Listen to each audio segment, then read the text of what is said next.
MQP CMA inter जून 26 का आ चुका है। कुछ कुछ सब्जेक्ट्स के लिए ICMI ने अपलोड कर दिया है। जैसा कि आप जानते हैं SJC में हम लोग CMA इंटर का कॉस्ट, FM, MA और OMSM सब्जेक्ट पढ़ाते हैं। तो हम प्लान कर रहे हैं कि जून 26 के लिए इन सब का सोल्यूशन आपके सामने जल्दी लेकर आए।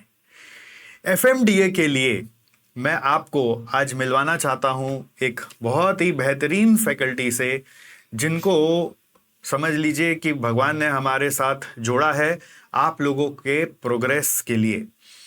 सो FM के लिए he is none other than CA Anirudh Singhania. Welcome Anirudh sir in SJC team. Thank you sir. And FM में इनकी कितनी डिग्रियां हैं? आप एक सब्जेक्ट से परेशान हैं, इन्होंने एक सब्जेक्ट के पीछे कई सारी डिग्रियां ले ली है। जैसे ये CA तो है ही, वो भी एक फाइनेंस का डिग्री है, बट ये ओवरऑल है। बट FM की दुनिया से जुड़ी हुई स्पेशल डिग्रियां इनके पास, जैसे कि एक CA IIB है जो इन्वेस्टमेंट बैंकिंग से जुड़ा हुआ है, दूसरा जो है वो रिसर्च एनालिस्ट है जो स्टॉक मार्केट से जुड़ा हुआ है, तीसरा CFP है जो फाइनेंशियल प्लानिंग से जुड़ा हुआ है, चौथा CFA इनका L1 हो चुका है, L2 जल्दी होने वाला है, FRM करके एक डिग्री है जो फाइनेंशियल रिस्क मैनेजमेंट पे, उसका भी पार्ट 1 कवर कर लिए हैं। सो इतने अनुभवी, इतने एक्सपीरियंस्ड टीचर अगर आपको FM पढ़ाने वाले हैं तो आप समझ ही सकते हैं कि कितना इनसाइट्स आपको मिलेगा। तो ट्रूली स्पीकिंग मेरी खुद की FM में कोई डिग्रियां नहीं है, मैं सिर्फ CA हूँ, CS हूँ और CMA हूँ, जैसा कि आप जानते हैं। बट मुझे बहुत अच्छा लगा जब इन्होंने हमारे साथ जुड़ने के लिए एक कमिटमेंट दिया।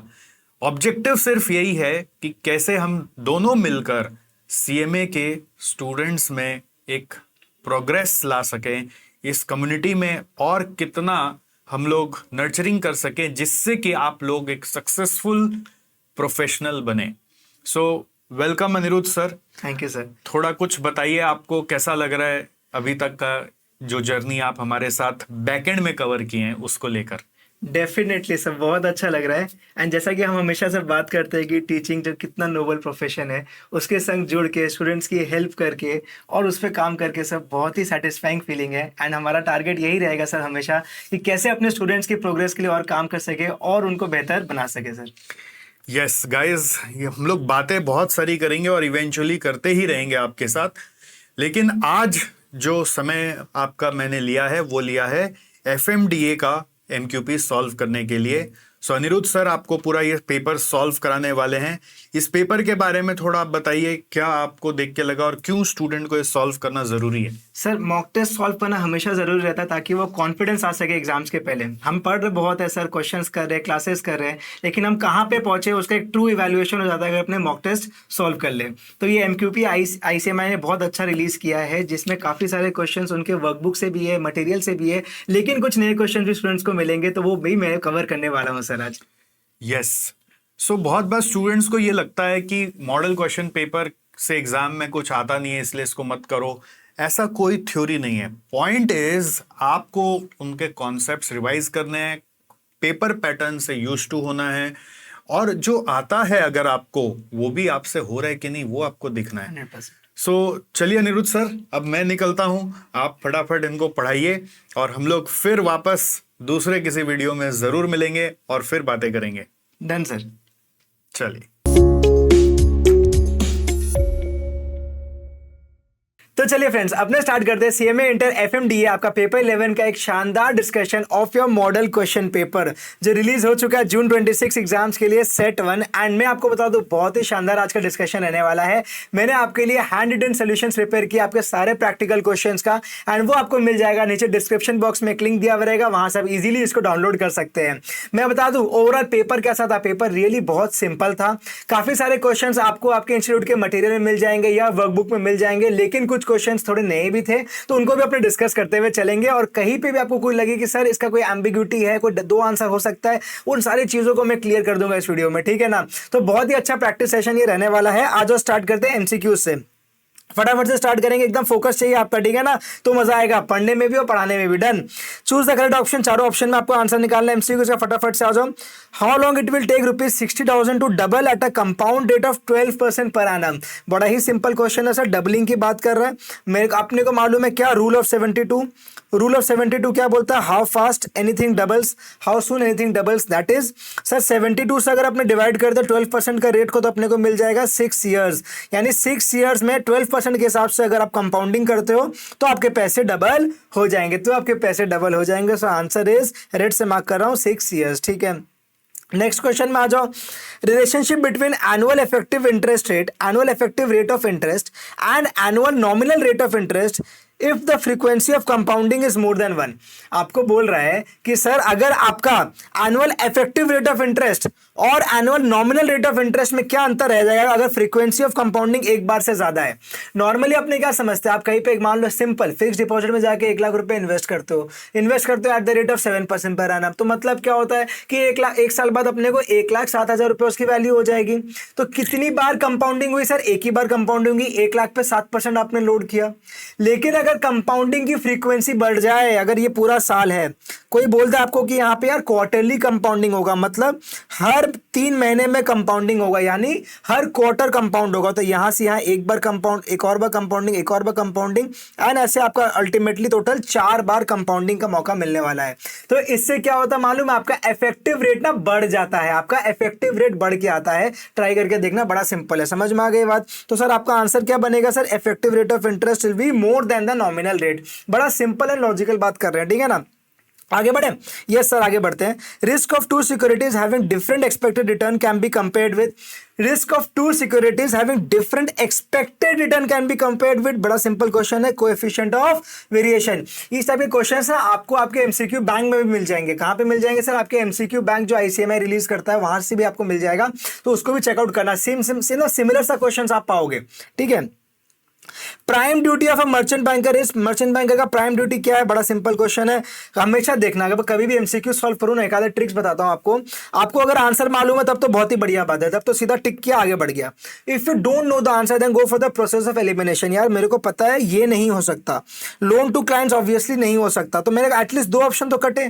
फिर मे बी मैं ये 2 ऑप्शन में कंफ्यूज हूं, यहाँ पे तो नन ऑफ द अबव ऐसे हट जाएगा अगर ये 2 नहीं है तो वैसे, और ये आंसर अपने को मालूम है तो अपने तो सीधा एक बार में सी कर लेंगे, ठीक है ना। लेकिन अगर नहीं कॉन्फिडेंट होते तो क्या करते सर, एटलीस्ट जो नहीं है वो उसको रॉन्ग करते और जो बचा उसमें फिर सोचते। एकदम सिंपल अप्रोच, ठीक है।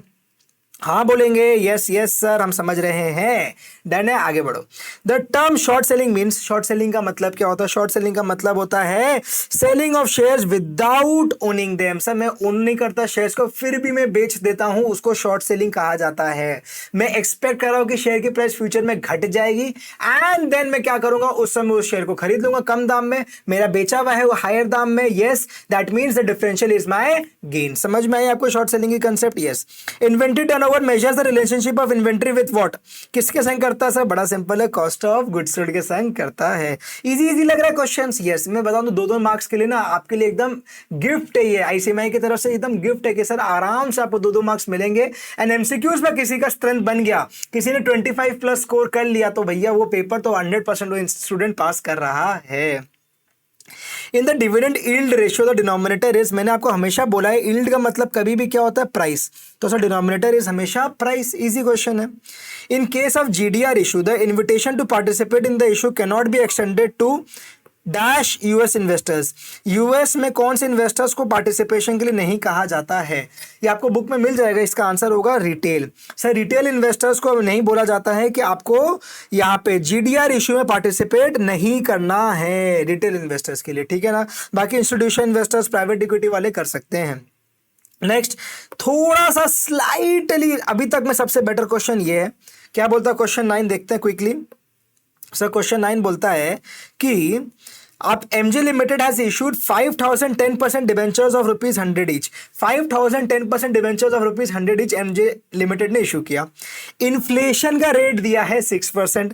आपको बोल रहे रियल कॉस्ट ऑफ डेट निकालने के लिए, क्या निकालने के लिए बोल रहे, रियल कॉस्ट ऑफ डेट। ध्यान देना पड़ेगा इस वर्ड पे, that is real cost of date.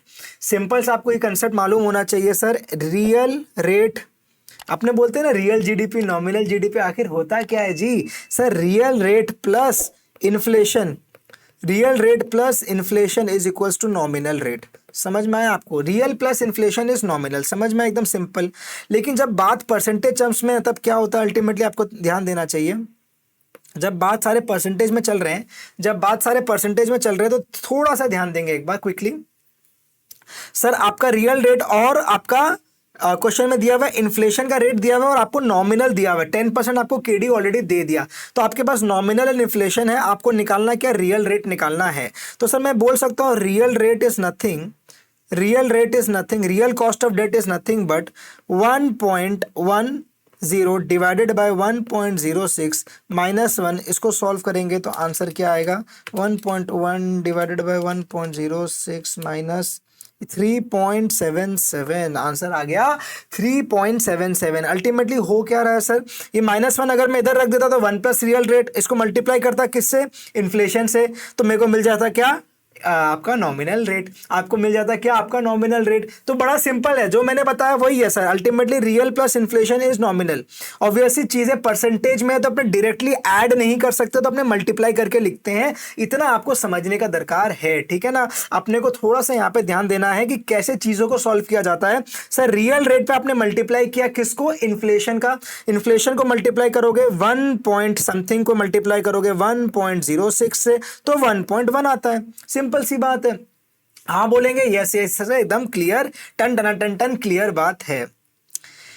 If the cost of the project is कितना, if the cost of the project is ₹22,84,000, useful life is just 5 years and the annuity is 8 lakhs, मतलब हर साल 8 लाख करके for the next 5 years मिलने वाले हैं। Then the pay back period is, ध्यान देना दोस्तों, हमेशा आपको यहाँ पे वर्ड यूज किया है पे बैक पीरियड, वर्ड यूज नहीं कर रहा क्या, डिस्काउंटेड पे बैक। तो राजा डिस्काउंटेड पे बैक अगर वर्ड नहीं है तो भैया उस पर बुद्धि नहीं लगाएंगे, पे बैक सिंपल कैलकुलेशन करके आने बोल रहा है, इतना इजी क्वेश्चन बना के दे रहा है। तो 22,84,000 में डिवाइड कर दो किसको, 8 लाख को, तो आंसर आ गया 2.855 years। सिंपल है ना। 22.84 से डिवाइड कर दो 8 को तो आएगा 2.855 years। मजे की बात मालूम है क्या है, मजे की बात मालूम है क्या है, बोलो सर मजे की बात बोलो। सर आपको ना 2.855 यहाँ पे ऑप्शन में दे नहीं रहा, इसने ना मंथ्स पे कर दिया। तो अब यहाँ पे मंथ्स किससे करेंगे, सर सिंपल है सर, इसको मल्टीप्लाई कर दो 12 से। अरे आंसर ईयर्स में, मंथ्स में निकालना तो मल्टीप्लाई करेंगे किससे, 12 से।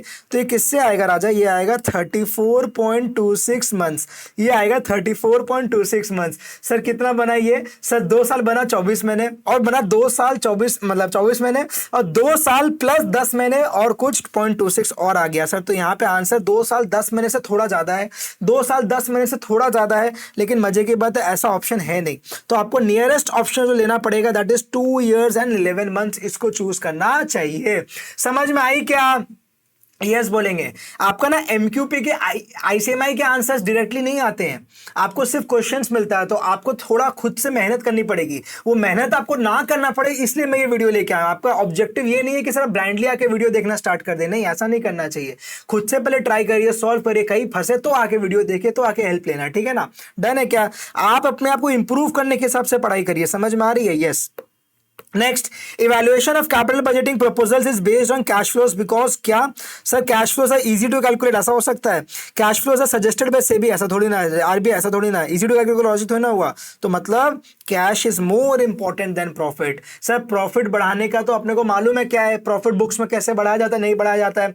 तो अब अपने को क्या ध्यान देना चाहिए, सर प्रॉफिट पे नहीं, बिकॉज वो एक्रूअल के हिसाब से आता है, अपने ध्यान देते हैं एक्चुअल कैश पे, इसलिए अपने डेप्रिसिएशन वगैरह को ऐड करते हैं, या नॉन कैश एक्सपेंस और कुछ होता है तो ऐड करते हैं। समझ में आ रही है, लॉजिकल बात है सर, हर चीज लॉजिक के हिसाब से चलता जाता है। On the basis of dash, क्या आगे तो बोलो, on the basis of dash working capital is classified as gross and net. On the basis of what, sir the answer is on the basis of concept.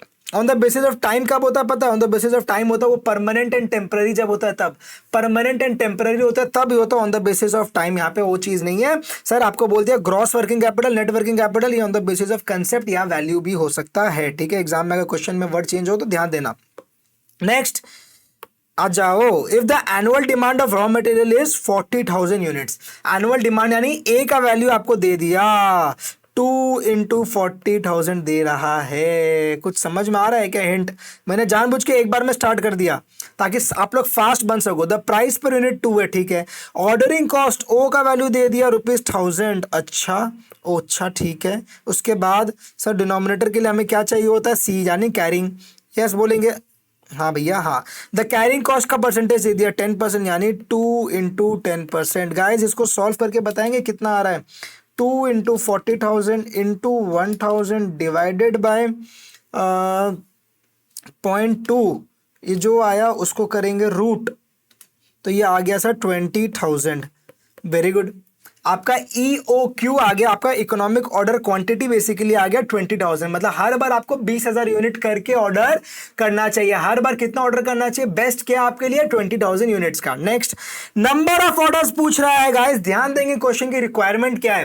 Question की requirement क्या, उस पर अपने को ध्यान देना है। नंबर ऑफ ऑर्डर्स पूछ रहा है तो नंबर ऑफ ऑर्डर्स क्या होगा? सर आपका एनुअल डिमांड कितना है? 40,000 का। आपका EOQ कितना? 20,000 का। तो डिवाइड कर दीजिए ना भैया, तो आपका आंसर आ गया 2 ऑर्डर्स।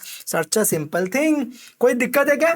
सर नहीं सर कोई दिक्कत नहीं है, बहुत सिंपल का बात कर रहा हूं मैं, एकदम बेसिक। जब कोई टॉपिक पढ़ते हो ना, जब डे 1 में जो उसका डिस्कशन होता है ना उस टॉपिक के बारे में, उसका जब भूमिका बांधी जाती है, उस लेवल ऑफ उस कैटेगरी के क्वेश्चन, ऐसा डीप या कॉम्प्लेक्स क्वेश्चन सब पूछ ही नहीं रहा है। वो आपसे एकदम सिंपल क्वेश्चन पूछ रहा है, टॉपिक जीरे टेस्ट कर रहा है, आगे बढ़ा दे रहा है। ठीक है, तो ये आपको क्वेश्चन में कोई दिक्कत नहीं आनी चाहिए, बड़ा सिंपल है। आगे बढ़ सकते हैं? परमिशन है? हाँ सर आगे बढ़िए, अपने को कंप्लीट भी करना है एंड बहुत शानदार तरीके से आगे हमें अपने अलग अलग सब्जेक्ट्स की पढ़ाई भी करनी है। ओके आ जाओ। एब्रीविएशन ऑफ NLP क्या है sir? Natural language processing. Natural language processing, ये भी इजी क्वेश्चन है। आपका scatter plot display several unique data points on a single graph. हमेशा ध्यान रखेंगे on a single graph. DA portion से 2 क्वेश्चन आए थे, बड़ा सिंपल डन। सेक्शन बी आ गया आपका डिस्क्रिप्टिव पोर्शन। आपने स्टार्ट करने वाले section B, that is the descriptive portion. इसमें अपने पास मालूम है क्या, टोटल 7 क्वेश्चंस आएंगे एंड 7 में से वी कैन डू एनी 5। 7 में से देखो answer any 5 from the 7 questions, ठीक है ना।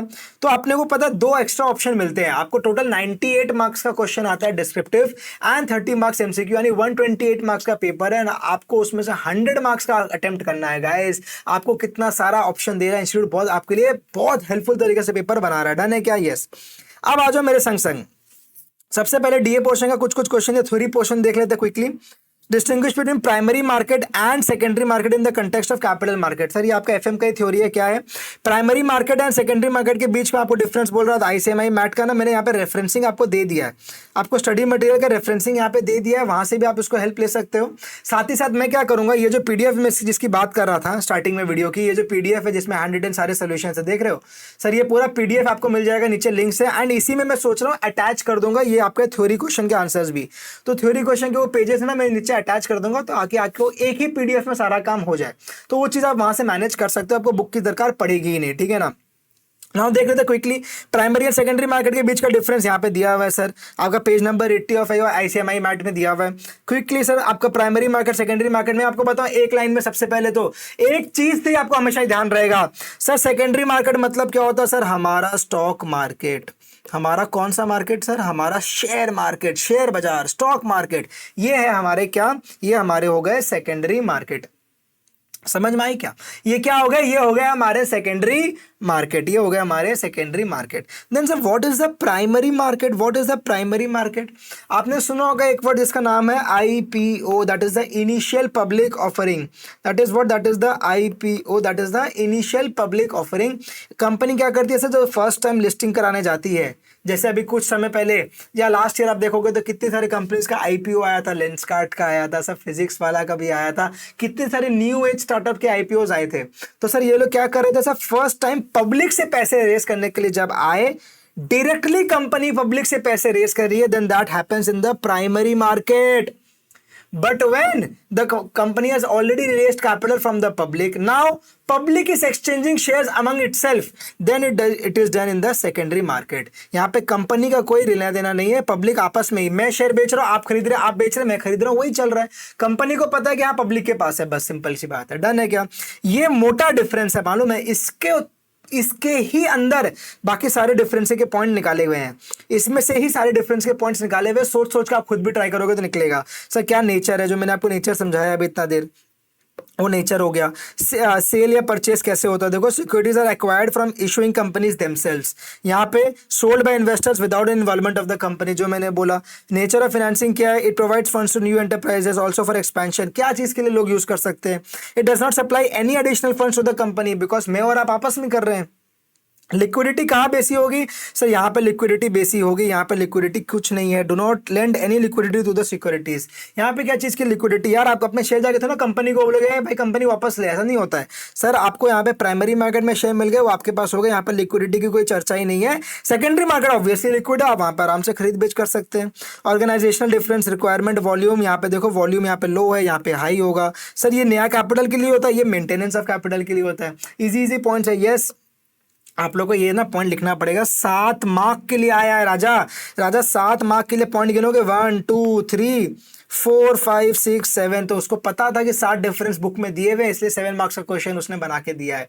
तो आपने को 7 के 7 पॉइंट ध्यान रखने पड़ेंगे, तभी फुल मार्क्स मिलेगा। सर हम थ्योरी एग्जाम में करेंगे ही नहीं, हम तो पूरा प्रैक्टिकल पेपर करके आएंगे। मैं बता दूं, कोई भी एक क्वेश्चन अगर ऐसा आ गया ना प्रैक्टिकल में जो आपसे उस समय नहीं बना, पॉसिबल है यार, प्रैक्टिकल एग्जाम देने जा रहे हो और 8 पेपर आपको देना है, एक दिन उस 3 घंटे के समय एक आधी घंटा दिमाग नहीं चला तो कोई बड़ी बात थोड़ी ना है। तो आपका हो सकता है वो प्रैक्टिकल क्वेश्चन नहीं बनेगा सर, उस समय ये थ्योरी आके आपको बचाएंगे, उस समय ये थ्योरी आके आपको बचाते हैं। तो आपको फुल रिस्पेक्ट करनी चाहिए, अपना प्रिपरेशन को 100% अच्छा रखना चाहिए। Describe descriptive analytics, explain the information revealed bye descriptive analytics. आपको पेज 624 625 आपका डीए पोर्शन का ये टॉपिक है, उसमें मिल जाएगा। क्विकली दिखा देता हूं आपको मैं, पेज 624 625 अपने बुक्स में आएंगे तो आपको देखने मिलेगा।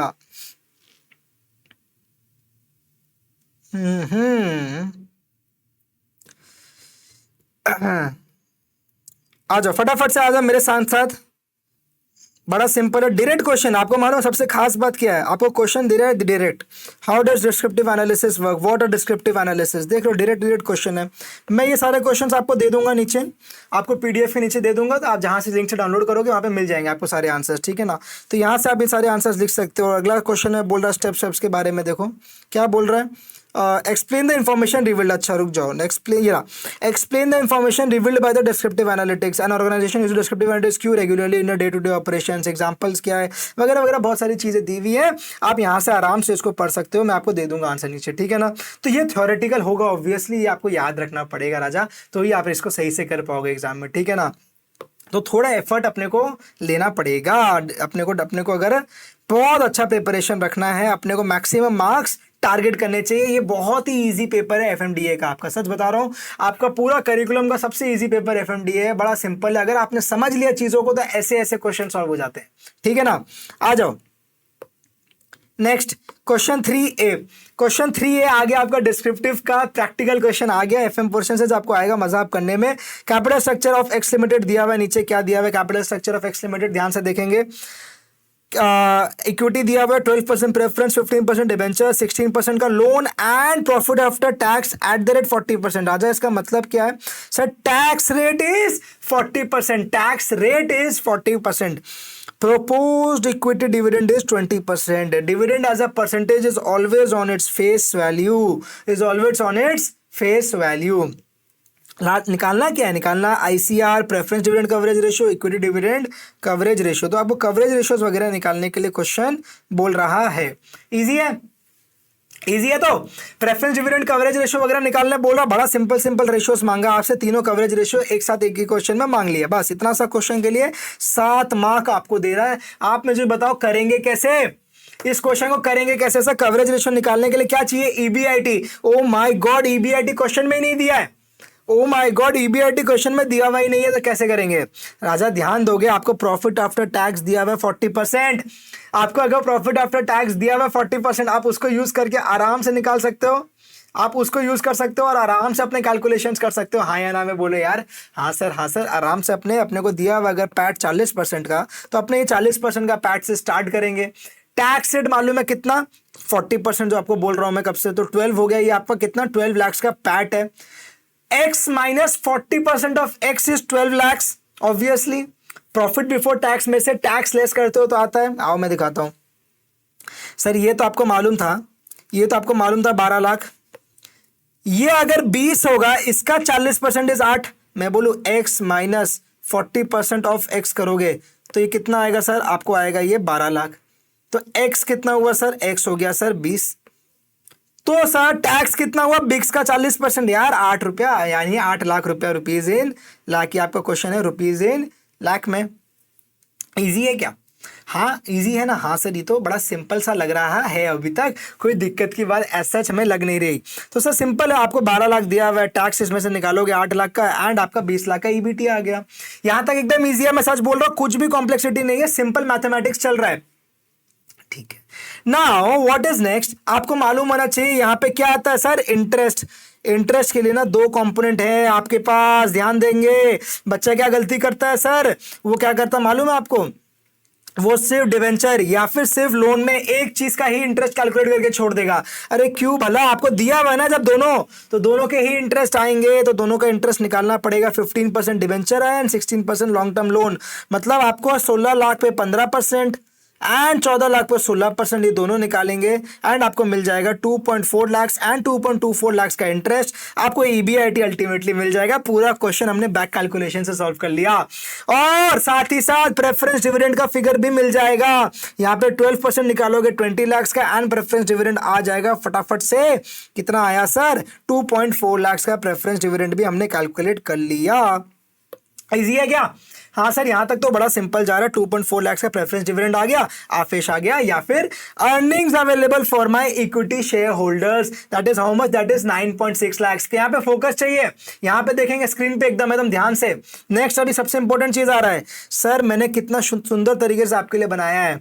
आपको मालूम है, आपने ध्यान दिया सर, आपको हेडिंग्स वगैरह ना थोड़े ब्लैक में दे दिए, स्टेप्स आपको मैंने ब्लू में दे दिया, फॉर्मूलाज आपको ग्रीन में दे दिया, अगेन स्टेप्स ब्लू में दे दिया, आंसर रेड में दिया है। सर आपको पूरा कलर पैटर्न के संग बनेगा, तो आपको पढ़ते समय बहुत अच्छा फ्लो आएगा कि हाँ ठीक है, ये ऐसे ऐसे है, आंसर क्या, ये आंसर है, एक बार में दिखेगा, ढूंढना नहीं पड़ेगा।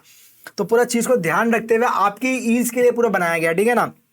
तो इंटरेस्ट कवरेज रेशियो क्या हुआ, ईबीआईटी बाय इंटरेस्ट, यानी कि 24.64 डिवाइड बाय 4.64, आंसर आएगा कितना, 5.31 टाइम्स। बहुत सिंपल क्वेश्चन है। यस बोलेंगे सर, हाँ बोलेंगे, हाँ सर बड़ा सिंपल है। इतना प्यारा पीडीएफ आपके लिए बनाया गया, सारे क्वेश्चन हैंड रिटन आपको मिल रहा है, जो कहीं नहीं मिलता है। उसके लिए एक वीडियो को लाइक जरूर कर देना कि हाँ सर हमें तो मजा आ गया, बहुत मजा आएगा आपसे पढ़ने में, आपसे चीज वीडियोस देखने में। तो एक प्यारा सा लाइक अपना जरूर देना वीडियो में, ठीक है ना, एंड प्यारा सा कमेंट भी।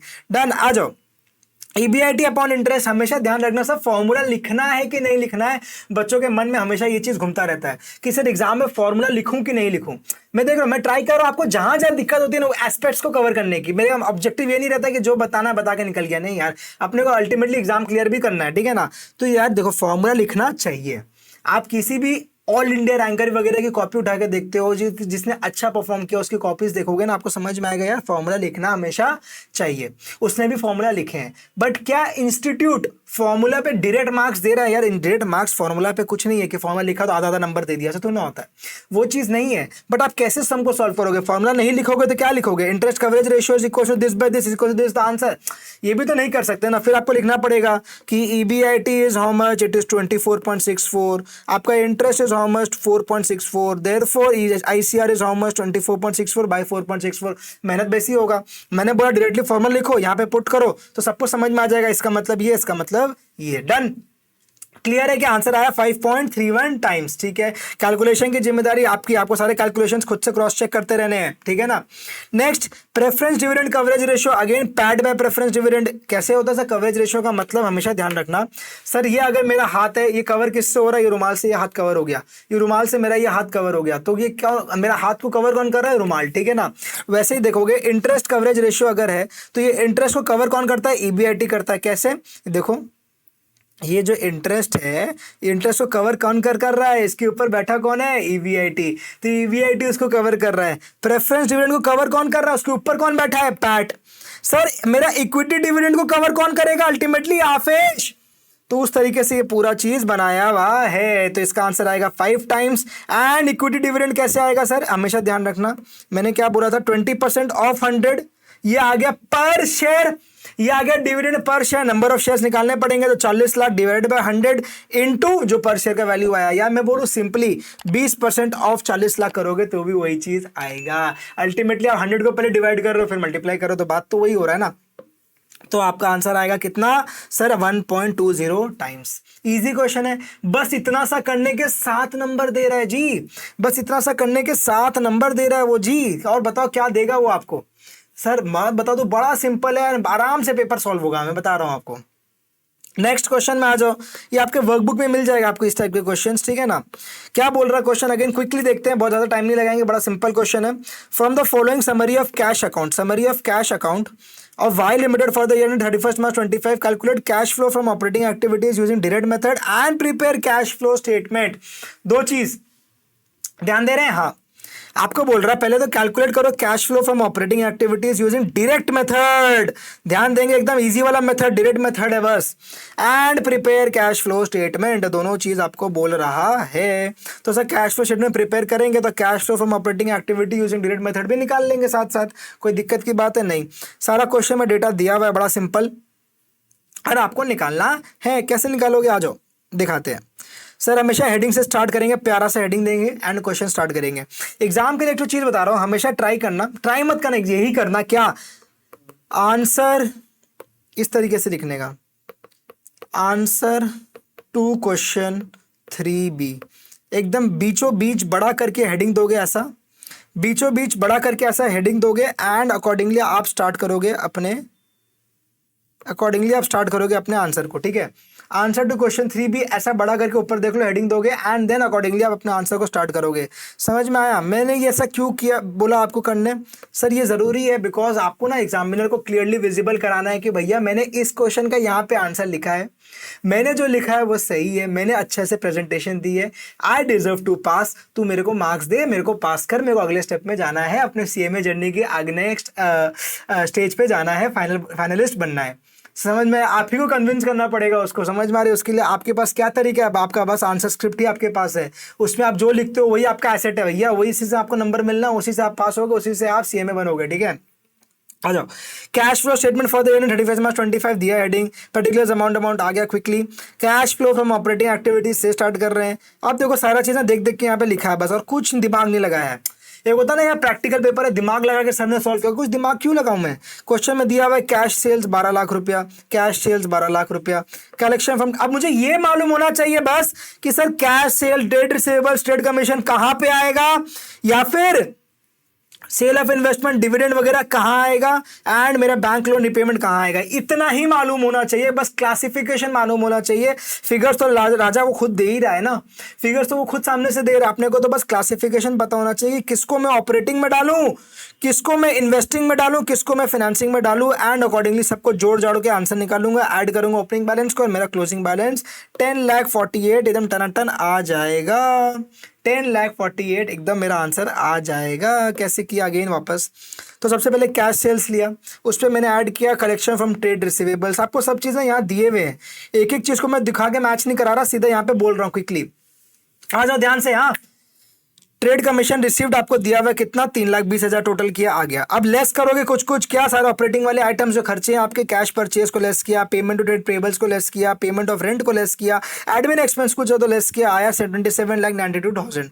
कैश जनरेटेड फ्रॉम ऑपरेशंस क्या है, इन दोनों को आपको लास्ट में क्या करना है, नेट करना है, सर ये लेस करना है अल्टीमेटली, तो आया 8,000 रुपये, आया कितना, सिर्फ मात्र 8,000 रुपये, और उसमें से भी इनकम टैक्स को पे करोगे तो सर ये नेगेटिव कैश बन जाएगा ऑपरेटिंग से, आपका नेगेटिव कैश आ गया 2,32,000। समझ में आ रही है, मतलब आपके operating cash flows are negative, and negative operating cash flows is never a good sign for a business, आपको हमेशा पॉजिटिव ऑपरेटिंग कैश फ्लोज होने चाहिए। Sir cash flow from investing activity क्या हुआ, अगेन इन्वेस्टिंग एक्टिविटी में हमेशा आपको देखना चाहिए, इन्वेस्टमेंट बेचा, हाँ पैसा मिला होगा, आ जा। इंटरेस्ट एंड डिविडेंड रिसीव्ड हमेशा ध्यान रखना है, इन्वेस्टिंग एक्टिविटी है। बच्चे क्या गलती करते हैं sir, interest and dividend received को ना फाइनेंसिंग मान लेते हैं, आपको इंटरेस्ट एंड डिविडेंड रिसीव्ड हमेशा इन्वेस्टिंग एक्टिविटी मानना है, आपका इंस्टीट्यूट भी वैसे ही सम सॉल्व करता है। परचेज ऑफ इन्वेस्टमेंट को मैंने यहाँ पे लेस किया, अल्टीमेटली 64,000 मेरा कैश इन्वेस्टेड आ गया, इन्वेस्टिंग एक्टिविटीज में मेरा कैश लगा हुआ है, मेरा कैश घुसा हुआ है, मेरा कैश ऑक्यूपाइड है, कितना 64,000 just in the investing activity. Very good, next आगे बढ़े, अगर फाइनेंसिंग एक्टिविटी की बात करें तो बैंक लोन रेज किया, रीपेमेंट किया कुछ, और फिर इंटरेस्ट कुछ मैंने पे किया, अल्टीमेटली 3,44,000 आएगा, इसको भी नेट करोगे 48,000 आएगा, लास्ट में सब चीज़ को नेट वेट करने के बाद, यानी 3,44,000 माइनस 2,32,000 माइनस 64,000 करोगे तो 48,000 48,000 आएगा। Opening cash balance 10 lakh question में दिया हुआ है, ये आपका आंसर आ गया, खत्म। तो इजी क्वेश्चन है, एकदम सिंपल क्वेश्चन है, एकदम आपको मार्क्स उठाने वाला क्वेश्चन है ये सब। सामने से एकदम गिफ्ट वाले क्वेश्चन है ये सब, एकदम इजी इजी कि हाँ ठीक है उठाओ मार्क्स उठाओ मार्क्स उठाओ मार्क्स उठाओ। तो ये वाली चीज़ों में ना गलतियाँ एक्सेप्टेबल नहीं है। इस टाइप के क्वेश्चन में भी अगर कोई बच्चा गलती करके आएगा और लास्ट में एक्सक्यूज देने का कोशिश करेगा तो यार ये तो एक्सेप्टेबल नहीं होगा ना। आपको क्वेश्चन में ही सारे चीज़ दिए हुए, आंसर ही दिया हुआ उसी में, उसको बस सजाना है। मैंने क्या किया है, बस चीज़ों को बस सजाया है और कुछ भी नहीं किया sir. It's just a complete, a pure, a share presentation, nothing else. तो प्रेजेंटेशन में तो यार आपको उतना तो, आप सीएमए बन रहे हो, सीएमए फाइनलिस्ट बनोगे तो उतना तो आना चाहिए ना यार। बोलो हाँ सर, इतना तो हमें आएगा। आगे बढ़े क्या, कॉमन साइज का क्वेश्चन आ गया, देख के मजा आ जाना चाहिए। इस टाइप के क्वेश्चन तो एग्जाम में अगर आ गए ना तो आँख खुला का खुला रह जाने दो खुशी से कि हाँ क्या पेपर गया मेरा। सोच के देखो, अगर ऐसा पेपर अगर पूरा का पूरा आ गया तो कितनी खुशी होगी कि हाँ सर ये तो बड़ा ही सिंपल है, हमने तो बहुत ही बढ़िया मेहनत की थी, हमने तो इससे भी अच्छे अच्छे कैटेगरी ऑफ क्वेश्चन सॉल्व किए थे, उसके अलावा तो उसके हिसाब से तो बड़ा सिंपल पेपर आ गया सर। तो ये आपको बहुत ज़्यादा हेल्प करेगा एग्जाम में। अगर ऐसे पेपर आ गए, आपने ऐसे पेपर्स देखे हैं, सॉल्व किए हैं, तो कॉन्फिडेंट रहोगे। ठीक है, आ जाओ। Z limited provides you the following income statement for the year 31 March 22 and 23। आपको Z लिमिटेड का कुछ डेटा दिया हुआ है, क्या दिया है अगेन देखते हैं। नेट सेल्स दिया हुआ है 1250 1560, less COGS gross profit, less operating expense operating profit, less interest आपका पीबीटी, और बोल रहा है आपको कॉमन साइज इनकम स्टेटमेंट बनाओ and comment on the financial performance. राजा ये कमेंट करने के मार्क्स होते हैं, ये ना टाइम पास नहीं होता है। बच्चे क्या गलती करते हैं मालूम है आपको, sir common size income statement बनाने बोला, हमने बना क्या है, हमको इंस्टीट्यूट ने 5 दिया आउट ऑफ 7, मार्क्स ही नहीं देता सर, इंस्टीट्यूट ही बेकार है। अरे भैया उसको ना कमेंट भी बोला था, उसके भी 2 मार्क हैं, तो आप पूरा क्वेश्चन तो अटेम्प्ट करिए, फिर झगड़ा करिए सर मेरे को 7 क्यों नहीं मिला। तो आप ऐसे तो नहीं बोल सकते ना सर हमने कमेंट ही तो नहीं किया, बस ये थोड़ी ना होता है। बच्चे ऐसे करते हैं, ऐसे कितनी बार स्टूडेंट्स से बात होती है, बोलते हैं सर हमने तो कमेंट ही नहीं किया, तो उसके 2 नंबर काट लिए, क्या बात हुआ। अरे ये क्या बात हुआ, मतलब उल्टा स्टूडेंट को बोलना चाहिए क्या बात हुआ कि क्यों नहीं किया कमेंट, तूने मार्क्स कटने चाहिए, सही तो है। तो हमेशा ध्यान रखना, कभी भी ऐसा क्वेश्चन आए एकदम सीरियस, आपको कॉमन साइज इनकम स्टेटमेंट बनाने के संग संग कमेंट भी करना पड़ेगा। क्लियर है क्या? हाँ बोल दो यार, हाँ सर क्लियर है, मजा ही आ गया। आ जाओ, कैसे बनेगा क्विकली, अगेन सिर्फ प्रेजेंटेशन, चीजें आपको दी हुई है। नेट सेल्स क्या 100% हमेशा everything is on net sales, अपने को मालूम है कॉमन साइज इनकम में, फटाफट निकाला। लेस सीओजीएस क्या, COGS again COGS by net sales, ये इतना परसेंट आया। एक बार कैलकुलेशन क्विकली आप लोग की जिम्मेदारी है, चेक कर लेना, एक बार कैलकुलेशन देख रखना, बाकी क्वेश्चन बहुत सिंपल है। फिर ग्रॉस प्रॉफिट आएगा, again that on net sales. एक चीज ध्यान रखना कैलकुलेशन में, ये 5.5 लाख इसी के नेट सेल से डिवाइड होगा, ये 7,60,000 इसी के नेट सेल से डिवाइड होगा, कोई क्रिस क्रॉस मत करके आ जाइएगा। अगेन सर ये 7 लाख इस 1250, ये 8 लाख इस 1560, सर ये 4.5 लाख ये 1250, ये 5,40,000 ये 1560, अपना अपना कॉलम अपना अपना करेंगे, दूसरे से कोई मतलब नहीं है, दूसरे से कोई मतलब नहीं है। जैसे एग्जाम देते हो ना तो अपना पेपर से मतलब होना चाहिए, वैसे ही अपना ही कॉलम से मतलब होना चाहिए, दूसरे वाले बच्चे के कॉलम से या उसके आंसर से कोई मतलब नहीं होना चाहिए। समझ में आ गई क्या? यस। तो वैसे ही मैंने क्वेश्चन को सॉल्व कर दिया सिंपली, जो जो दिया हुआ था पुट करते गया, सब चीज़ को डिवाइड किया, सेल से आंसर अल्टीमेटली आ जाएगा। यही तक करना है आपको। फिर बोला था कमेंट करने, मैंने 2 कमेंट करके दे दिया। क्या आपको देखना पड़ेगा कमेंट, आप सर हमने तो कमेंट रट के चले गए, कमेंट रटा थोड़ी ना जाता है राजा, कमेंट तो आपको देखना पड़ेगा कि क्वेश्चन क्या बोल रहा है, क्वेश्चन के डेटा क्या है, क्वेश्चन में क्या फ्लो बन रहा है, फिगर्स में क्या चेंजेस हो रहे हैं, एंड अकॉर्डिंगली आपको अपना रिकमेंडेशन या कमेंट देना चाहिए। तो मैंने देखा कि यार इस कंपनी ने देखो 31 मार्च 22 और फिर 23, एक साल में क्या हुआ, कंपनी का पीबीटी जो 36% का था ऑन सेल्स, वो राजा वो घट के 34.62% हो गया, वो परसेंटेज आपका घट गया। Oh my God. तो सर क्या ये अच्छी बात है कि खराब बात है? पहले तो खुद मुझे बताओ, इधर मेरे को देखेंगे सिर्फ। सर ये अच्छी बात है कि खराब बात है? पहले तो ये बताएंगे सर कि ये अच्छी बात है कि खराब बात है। मैं बता दूं ये बहुत ही ज्यादा खराब बात है। 34.62 से मेरे को देख रहे हो एकदम, हाँ एकदम डायरेक्ट। सर 34.62 हो गया कितना से, 36 से, तो ये तो खराब बात है। तो वही सब चीज़ें आपको लिखनी पड़ेंगी। देखो PBT to net sales has decreased कितना, 36 से 34.62। This shows that the profit earning capacity has deteriorated during the above set period. फिर नेक्स्ट मैंने देखा इंटरेस्ट। आप ऐसे करके और भी पॉइंट्स बना सकते हो। इंटरेस्ट देगा 4% से घट गया, 4% से घट गया, ये तो क्या अच्छी बात है कि बुरी बात है? इंटरेस्ट का डिक्लाइन होना has means that the financial burden has reduced. Sir interest का घटना एक अच्छी बात होती है, इंटरेस्ट का घटना मतलब financial burden has reduced during the above said period. Clear है क्या राजा? बताएंगे सर क्लियर है तो ही आगे बढ़ा जाएगा, वरना यहीं रुकने वाले हैं। सर इस टाइप के क्वेश्चंस एग्जाम में आए ना तो आपको रियली सेलिब्रेट करना चाहिए, मैं बता रहा हूँ। बड़ा सिंपल डायरेक्ट स्कोरिंग क्वेश्चन है ये सब, जो आपको फुल टू फुल मार्क्स दिलवा के जाएगा। कमेंट्स वाला चीज क्लियर है? हाँ, ये वाला क्वेश्चन सॉल्व कैसे हुआ ये भी क्लियर है, इसमें कुछ एक्सप्लेनेशन पर से नहीं है। तो आगे बढ़ते हैं, जहां किसी क्वेश्चन में थोड़ा एक्सप्लेनेशन आएगा, थोड़ा कुछ अच्छा चीज आएंगे, वहां पे डिटेल बात कर लेंगे, तो टाइम मैनेजमेंट भी अपना हो जाएगा। पेपर को अपने को वीडियो को कंप्लीट भी करना है, टाइमली डन। देखो, P limited has a following capital structure. P limited capital structure दिया हुआ है यहाँ पे, थोड़ा सा क्वेश्चन अच्छा था, अभी तक में से सबसे बेटर क्वेश्चन था ये। एक तो प्यारा सा गोला बना के रखेंगे, क्या बोल रहा है? बुक वैल्यू मार्केट वैल्यू दिया हुआ है बड़ा सिंपल क्वेश्चन, जिसको कंसेप्ट मालूम कर देगा तुरंत। इक्विटी शेयर कैपिटल दिया हुआ है, बुक वैल्यू दिया हुआ है, उसका मार्केट वैल्यू दिया हुआ है। प्रेफरेंस में भी सेम आपको बुक वैल्यू मार्केट वैल्यू दिया है। रिजर्व्स में भी बुक वैल्यू दिया है। कभी भी रिजर्व्स का मार्केट वैल्यू नहीं होता, मार्केट वैल्यू हमेशा किसका होता है? इक्विटी का होता है। इसको अपने बांटते हैं किसमें? सर बांटते हैं in the ratio of book value between equity and it's reserves. याद है ये चीज? Yes sir. 12% डिवेंचर्स है, इसका भी 3 लाख एंड 2,90,000 का आपको यहाँ पे वैल्यूज दिया हुआ है। गंदा लग रहा है इसे तो हम मिटा देते हैं, डन है। यस, तो आगे बढ़े। यहाँ बोल क्या रहा है आखिर क्वेश्चन, ये बता भाई। एक्सपेक्टेड डिविडेंड, सर मुझे बताएंगे इधर पे ही एक्सपेक्टेड डिविडेंड का क्या मतलब होता है राजा? एक्सपेक्टेड डिविडेंड का मतलब क्या होता है? इज इट D0 और D1? बस इधर ही बता दो। हमेशा ध्यान रखना क्या, वापस हमेशा ध्यान रखना क्या सर? D0 मतलब current dividend, dividend already paid, last dividend, dividend pays. Sir expected dividend, future dividend, dividend to be paid, कुछ भी ऐसी बात आपको लगेगी क्वेश्चन के वर्डिंग से जो फ्यूचर की बात करता हो तो वो हमेशा D1 होगा। तो ये क्या है? आपको D1 दिया हुआ है। तो बच्चे क्या है ना, कंफ्यूज होते हैं D0 D1 में। तो मैंने आपको ट्राई किया बोलने का कि ये वर्डिंग्स पे ध्यान देंगे एंड अकॉर्डिंगली D0 या D1 क्या दिया हुआ उसको समझ के अपना क्वेश्चन सॉल्व करेंगे। अगर यहाँ गलती हो गया ना D0 D1 में तो पूरा क्वेश्चन रॉन्ग हो जाएगा। क्या हो जाएगा? पूरा क्वेश्चन रॉन्ग हो जाएगा सर। KE का वैल्यू गलत आएगा, KE का वैल्यू गलत आते ही WACC का वैल्यू गलत आ जाएगा। सर ये क्वेश्चन अगर जितने भी मार्क्स का है ना उसमें से आधे आपके पार हो जाएंगे, आधे तो चले जाएंगे। हो सकता है KD और वगैरह क्या KR और जो भी KP निकालने के कुछ मार्क्स आपको मिल जाए, लेकिन बाकी ये चीज़ों की गलती होने से आपको आधा मार्क्स तो या आधा इस क्वेश्चन के मार्क्स जितने भी होंगे वो आधा पूरा साफ हो जाएगा। तो उतना आपको इंपॉर्टेंट समझनी चाहिए इस D0 और D1 की, ठीक है। आगे, and the dividend per share is expected to grow at 9%। आपको बोल दिया 9% फॉर एवर, मतलब परपेचुइटी तक 9% से राजा ये ग्रो करता रहेगा। हमेशा ध्यान रखना ये ग्रोथ रेट परपेचुअल ही होता है, ये अपना अजम्पशन ही लिया हुआ रहता है।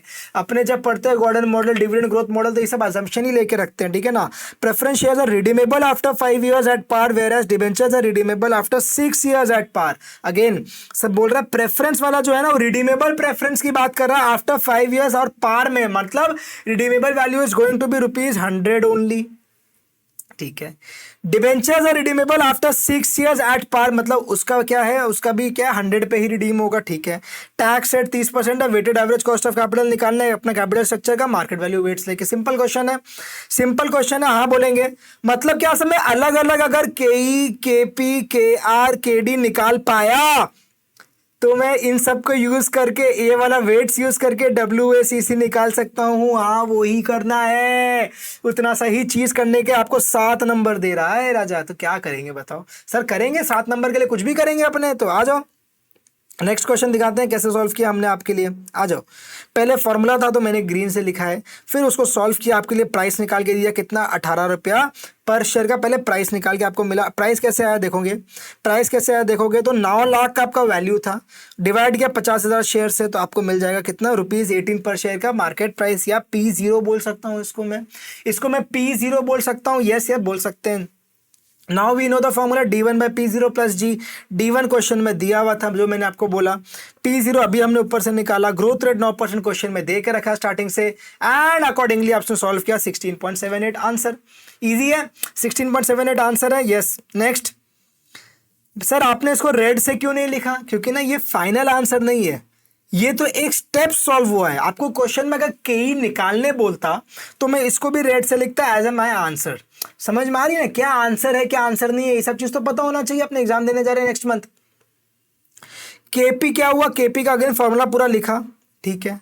सर आपको ना एनपी यानी इशू प्राइस या मार्केट प्राइस ना निकालना पड़ेगा, नेट प्रोसीड्स निकालना पड़ेगा आपको। मार्केट प्राइस निकालने के लिए क्या करना पड़ेगा सर, आपको यहाँ पे दिया हुआ है मार्केट वैल्यू डिवाइड कर दोगे नंबर ऑफ शेयर से तो आपको मार्केट प्राइस मिल जाएगा। तो ये मार्केट प्राइस निकालना पड़ेगा इस क्वेश्चन में। ये थोड़ा सा चीज था, मे भी कोई बच्चा मिस कर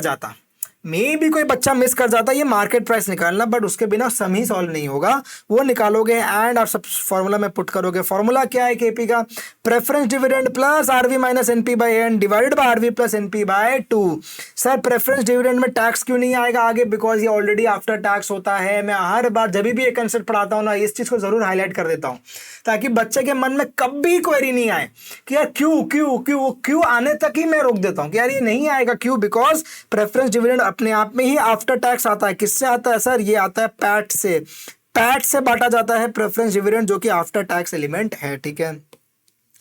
लेकिन राजा इंटरेस्ट के संग आएगा, बिकॉज इंटरेस्ट मेरे इनकम स्टेटमेंट में क्या आता है, टैक्स के पहले आता है। ये सारी चीजें ना जब आप पूरा फाइनेंशियल मैनेजमेंट पढ़ लेते हो ना, ऑब्वियसली तभी आप ये वीडियो भी देख रहे हो, तब ना आपको बड़ा सिंपल एंड कनेक्टेड लगते हैं चीजें। आपने ये कहा कंसेप्ट कहाँ ऑलरेडी सीख रखा है बताओ तो यार, आपने ऑलरेडी ये सब कैपिटल बजटिंग वगैरह में सीख रखा है, तो आपको क्या लगता है कि हाँ ठीक है अब चीजें मेरे को बहुत सारे रिलेटेबल है, बहुत कंफर्टेबल फील करते हो, तो उस लिए ही आपको पूरा पढ़ने के बाद ना सारे डॉट्स कनेक्ट हो जाते हैं। वो बोलते हैं सारे डॉट्स कनेक्ट करते हैं, पूरा मूवी देखते हो तभी लास्ट में क्लाइमैक्स समझ में आता है, मजा आता है ना, वही चीज है। तो पूरा कुछ भी पढ़ो ना, हमेशा पूरा कंप्लीट होने दिया करो उसको, या कोई चैप्टर भी बेसिक पढ़ते हो तो एटलीस्ट उस चैप्टर को कंप्लीट हो रहा है तो देखो क्या किससे वो सारे डॉट्स को कनेक्ट होते हैं या आपके कि नहीं होते हैं, ठीक है ना। इसको सॉल्व करोगे आंसर आएगा 9.11%। अब आपको बनाना है WACC का table using market value weights quickly. तो आपको सारे सोर्स मालूम है, मैंने ना जानबूझ के यहाँ पे रिजर्व्स एंड सरप्लस अलग से नहीं लिखा, मैंने बोला दरकार ही नहीं है। अगर मेरे को पता है मेरा कॉस्ट यही रहने वाला है तो क्यों मैं फालतू का 9 लाख को 2 में तोड़ूं और कॉस्ट को सेम रखूं, अल्टीमेटली आंसर तो वही आएगा, समझ रहे हो ना। तो इसलिए मैंने उसको उड़ा दिया और सीधा बोल दिया पूरा 9 लाख का इक्विटी है। मैंने वर्ड यूज कर दिया equity, equity itself means equity share capital and reserves, and मैंने वेट दे दिया, यहाँ पे सबका वेट आ गया, कॉस्ट आ गया, एंड अकॉर्डिंगली आंसर आएगा 14.97% का आंसर आएगा। सर कितना, 14.97% का। यहाँ पे मैंने रेड कर दिया, यहाँ पे भी मैंने अलग से लिखा है, आपको भी यहाँ पे सिर्फ आंसर नहीं छोड़ना, यहाँ पे एक अलग से लिख के आना है WACC इज 14.97%। हाँ क्लियर है क्या, अरे क्लियर है क्या बोलो, यस सर एकदम टनाटन क्लियर है। यही का क्वेश्चन खत्म हो गया, इतना सही क्वेश्चन था। एक और अच्छा क्वेश्चन कराता हूं मैं आपको, आ जाओ question 5A। Question 5A is really a better question, देखते हैं। हाँ दिख रहा है आपको, यस। क्वेश्चन 5A स्टार्ट करने वाले हैं, मेरे को आपका अटेंशन चाहिए, मेरे को आपका कंप्लीट अटेंशन चाहिए, तब अपने क्वेश्चन 5A करेंगे। A firm proposes to market a cheaper variety of its existing brand. A firm proposes to market a cheaper variety of its existing brand to be sold for rupees 20 per unit. To be sold for rupees 20 per unit. ठीक है। Estimated product life being 5 years, आपका estimated life कितना है 5 years। Obviously समझ में आ चुका है मेरे को क्या चीज़ का क्वेश्चन है, ये किस चैप्टर से क्वेश्चन है, ये मेरा क्वेश्चन है किससे, कैपिटल बजटिंग से। किससे क्वेश्चन है, CB यानी कैपिटल बजटिंग से आपका ये क्वेश्चन है, ठीक है। द सेल्स वॉल्यूम वगैरह आपको दे रहा है, कितना सेल्स वॉल्यूम दिया, रुको हाईलाइट भी करते चलते हैं इंपॉर्टेंट चीज़ों को। Sales volume for the 5 years estimated कितना, 30,000 यूनिट्स का सेल्स वॉल्यूम है फॉर द फर्स्ट ईयर। अच्छा फॉर द फर्स्ट ईयर आपका 30,000 है, फिर 40,000 हो जाएगा 2 साल के लिए, फिर 20,000 हो जाएगा कितना के लिए, अगेन लास्ट के 2 साल के लिए। समझ में आ रही है, एक बार क्वेश्चन पढ़िए अच्छे से एकदम आप लोग, एक बार मैं फुल स्क्रीन में देता हूँ आपको, अच्छे से क्वेश्चन और समझ में आएगा। पढ़ा क्या क्वेश्चन आपने, the variable cost per unit भी क्वेश्चन वाला आपको सामने से दे रहा है। The variable cost per unit is ₹10, variable cost per unit is also ₹10। Sir आप ही आ जाओ तो हमको ज्यादा समझ में आता है, रुक जाओ, आ गए, मैं आ गया, आ जाओ। देखो production of the cheapest brand will entail an initial expenditure of ₹4.5 lakhs, 4,50,000 in purchasing and installing a new plant with estimated economic life of 5 years and a scrap value of 50,000। Sir आपको बोल दिया आपका खर्चा लगने वाला है 4.5 लाख का 5 साल के लिए एंड स्क्रैप वैल्यू दे दिया 50,000। मेरे को डेप्रिसिएशन का अमाउंट तुरंत मिल गया। कितना है 4.5 लाख में से 50,000 माइनस करो यानी 4 लाख डिवाइडेड बाय 5 यानी 80,000 पर ईयर या per annum. The fixed cost दिया हुआ 2 लाख, लेकिन ध्यान देने की लाइन एक और लिखी है इंक्लूडिंग डेप्रिसिएशन। सर मतलब इस 2 लाख में 80,000 का डेप्रिसिएशन घुसा हुआ है, इंक्लूडेड है, यानी आपको उसको रिमूव करना होगा अगर शुद्ध ओरिजिनल सिर्फ फिक्स्ड ऑपरेटिंग कॉस्ट देखना है अदर देन डेप्रिसिएशन के लिए। समझ में आ गई? यस। आगे बढ़ते हैं। will be needed for producing marketing। ठीक है। Introduction of this cheaper variety is also likely to have an adverse impact on the demand of the existing dearer brand resulting in a loss of contribution of 20,000। बोल रहा है ये सब तामझाम करने से क्या होगा मालूम है, जो मेरे पास एक एग्जिस्टिंग ब्रांड का था ना, एक एग्जिस्टिंग माल कुछ था, प्रोडक्ट कुछ था, उसका कंट्रीब्यूशन का लॉस होगा। उसका क्या होगा, अगेन इंपॉर्टेंट वर्ड, उसका लॉस ऑफ कंट्रीब्यूशन होगा कितना 20,000 पर एनम से। मैंने इसको ना पिंक से जो मार्क किया है ना, ये बहुत इंपॉर्टेंट लाइन लिखा हुआ है। मैंने इस पे आके आपको बाद में चर्चा करूंगा। एक बार मैं यहां पे रुक रहा हूं इस लाइन को लेके, मैं आगे आके इस पर बाद में चर्चा करूंगा, आपको बहुत शानदार समझ में आएगा। एक बार रुको मेरे संग, मेरे को कंप्लीट करने दो। अज्यूमिंग कॉस्ट दिया हुआ कितना 10% का आपको डिस्काउंट रेट दिया हुआ है, मार्जिनल टैक्स दिया हुआ 40% का। अल्टीमेटली इसका मतलब क्या, नॉर्मल टैक्स रेट ही, ठीक है ना। You are required to evaluate the proposal and give a reasoned recommendation as to its acceptance और rejection. The PV factors of 10% आपको दे दिया। राजा अगर क्वेश्चन में पीवी फैक्टर्स दिया हुआ हो तो दिमाग की बत्ती बंद, ये सारे क्वेश्चंस को, ये सारे पीवी फैक्टर्स को ही यूज करिएगा डिस्काउंटिंग करने के लिए। Even if you feel sir ये तो रॉन्ग वो कर दिया, राउंडिंग ऑफ, मतलब होता था 6 to 0 होता, सर ये तो 6 to 1 तो गलत है ना। अरे वो गलत भी हो तो भी ले लेना। पहली बात तो गलत देगा नहीं, 99.99% टाइम्स वो ये वाला चीजों को, पीवी फैक्टर्स को गलत देगा नहीं। बाई चांस यू फील कुछ गलती है तो ये गलती को ही लेके करिएगा, इसमें अपना बुद्धि नहीं लगाना, ऐसा खुद से कैलकुलेट एकदम भी नहीं करना है। Am I clear? हाँ sir, you are 100% absolutely clear. मैंने बोला ठीक, डन है क्या बात? हाँ बोलेंगे यस सर डन है। आगे बढ़ाते हैं। तो सर इस क्वेश्चन को सॉल्व करोगे कैसे? अल्टीमेटली बड़ा सिंपल क्वेश्चन है। आपको बोल दिया खर्चा क्या लगने वाला है, आपका अल्टीमेटली सेल वेल और रेवेन्यू क्या हो रहा है, वेरिएबल कॉस्ट क्या है, फिक्स्ड कॉस्ट क्या है, आपको ये सारा चीज़ दे दिया। आपको पता है इनिशियल खर्चा कितना है, आप अल्टीमेटली एनपीवी निकालो और अपना आंसर दे दो, बस इतना ही है। आ जाओ। मैंने ना प्रेजेंटेशन थोड़ा सा अपने तरीके से रखा है, चाहो तो आप प्रेजेंटेशन को हिसाब से मॉडिफाई कर सकते हो। आई फील है कि ये एक ऐसा प्रेजेंटेशन का तरीका है जो आपको हर क्वेश्चन में हेल्प करता है, तो ये प्रेजेंटेशन का तरीका मैं फॉलो जनरली करता हूँ। इंस्टीट्यूट का प्रेजेंटेशन का तरीका हल्का सा अलग है। मैंने यहाँ पे रो के हिसाब से किया, उन्होंने कॉलमनर बना दिया, चीज़ों को कॉलमनर बना के सॉल्व किया है। You want you can use और you can try any approach, there is no harm, ठीक है ना। आप ये भी करोगे तो 10 राइट होगा, उनका करोगे तो भी 100% राइट होगा। अल्टीमेटली आंसर सही आना चाहिए, ठीक है। तो सबसे पहले कैलकुलेशन ऑफ सी फैट मैंने रुपीज इन लैक्स कर दिया ताकि लिखना बेसी ना पड़े और स्पेसिंग का भी इशू ना हो, ठीक है। और कैलकुलेशन ऑफ सी फैट मतलब calculation of cash flows after tax. 1 2 3 4 5 5 साल का है। सेलिंग प्राइस पर यूनिट दिया हुआ है। यूनिट्स मैंने आपको स्टार्टिंग में मार्क करवाया था येलो से, सर फर्स्ट ईयर का इतना, सेकंड ईयर का इतना, थर्ड ईयर का इतना, फोर्थ ईयर फिफ्थ ईयर का इतना, डन। सर इन दोनों को मल्टीप्लाई करूंगा, सेल्स आ जाएगा। वेरिएबल कॉस्ट दिया हुआ है आपको क्वेश्चन में, कितना वेरिएबल कॉस्ट दिया हुआ है राजा, देखो 10 रुपया पर का दिया हुआ है, पर यूनिट का, तो नंबर ऑफ यूनिट्स मालूम है, इंटू 10 देखो लिखा है मैंने @10 पर यूनिट। सिमिलरली 4 लाख, ये 4 लाख, ये 2 लाख, ये 2 लाख, रुपीज इन लाख कर दिया था क्वेश्चन में। रुपीज इन लाख मैंने इसलिए कर दिया था, यहाँ पे आराम से अब स्पेसिंग के बिना कोई स्पेसिंग का इशू नहीं आएगा, ठीक है ना। फिर लेस फिक्स्ड कॉस्ट किया। मैंने बोला क्या इंक्लूडिंग डेप्रिसिएशन कर देते हैं क्या? हाँ मैं तो पूरा 2 लाख को लेस कर दो, चाहे आप उसको 80,000 दिखाओ फिर 1,20,000 दिखाओ, आपको लेस तो फिक्स्ड कॉस्ट करना ही है। मैंने बोला यहाँ पे पूरा कर दो इंक्लूडिंग, तो आ गया प्रॉफिट बिफोर टैक्स। ध्यान देना लास्ट के 2 साल में 0 हो गया पीबीटी। फिर मैंने बोला लेस टैक्स करेंगे कितना, 40% के हिसाब से। सर जब भी प्रॉफिट 0 है तो टैक्स उस पर नहीं आता है राजा, प्लीज ये सब गलतियां नहीं करेंगे। पैट आ गया। अब मैं करूंगा ऐड डेप्रिसिएशन, मेरे को मालूम था डेप्रिसिएशन अलग से मैंने निकाल दिया आपके लिए। यहाँ पे ये 80,000 को मैं यहाँ पे पुट करूंगा, हर साल सेम रहने वाला है, स्ट्रेट लाइन मेथड पे चल रहे हैं। फिर मैंने लेस किया कंट्रीब्यूशन 20,000 का जो दिया हुआ था ना, जो मैंने आपको पिंक में मार्क कराया, मैंने बोला मैं इस पे आऊंगा, अभी भी बोल रहा हूँ मैं इस पे आऊंगा, 2 मिनट और देंगे। सी फैट आ गया आपका calculation, that is the cash flows after tax, ये आपको मिल गया। आपका डेप्रिसिएशन आपने निकाल दिया तो पर यूज कर लिया। अब आपको सिंपल एनपीवी का कैलकुलेशन करके दिखाना है। अगर पॉजिटिव आया तो भैया अपने एक्सेप्ट करेंगे, पॉजिटिव नहीं आया तो अपने रिजेक्ट कर देंगे। पॉजिटिव आया तो एक्सेप्ट करेंगे, पॉजिटिव आया तो एक्सेप्ट, नेगेटिव आया तो रिजेक्ट, सिंपल। तो आंसर मेरा पॉजिटिव आया। कैसे किया? 4.5 लाख आज का मेरा लागत है, आज का मेरा खर्चा है, मतलब मेरा हर साल का सी फैट आया हुआ था। ईयर 5 में मेरा स्क्रैप वैल्यू भी आएगा। ये स्क्रैप वैल्यू इतना इंपॉर्टेंट है ना, इसी से आपका आंसर बहुत ज़्यादा डिटरमाइन कर जाता है। तो 31,000 का आपका फिगर अल्टीमेटली आंसर कितना कम हो जाता है, रॉन्ग हो जाता है ना। 50 कितना होता है, 21,000 रह जाता है कुछ मात्र, तो ये आपका आंसर गलत आ जाता। आप हो सकता है रिकमेंडेशन सही दे देते, लेकिन आपको इसके लिए मार्क्स कट जाता, ठीक है ना। तो ये स्क्रैप वैल्यू का फिगर भी लेना पड़ता है। यहाँ पे 4.5 लाख ही ले रहे हैं, यहाँ पे 50,000 अपने लास्ट में ऐड कर रहे हैं, तो ये स्क्रैप वैल्यू हुआ। कभी क्वेश्चन में हो सकता है बोलेगा working capital also was there, तो यार वर्किंग कैपिटल भी अगर आपका आता तो वो भी लास्ट में आप उसको लेते हो, वो भी आप उसको लास्ट में लेते हो। आपका वर्किंग कैपिटल रिलीज होता है लास्ट में, तो वो भी आप कैश फ्लोज में लेते हो। तो ध्यान रखना दोनों चीज का, ठीक है। तो ये आपने बना लिया।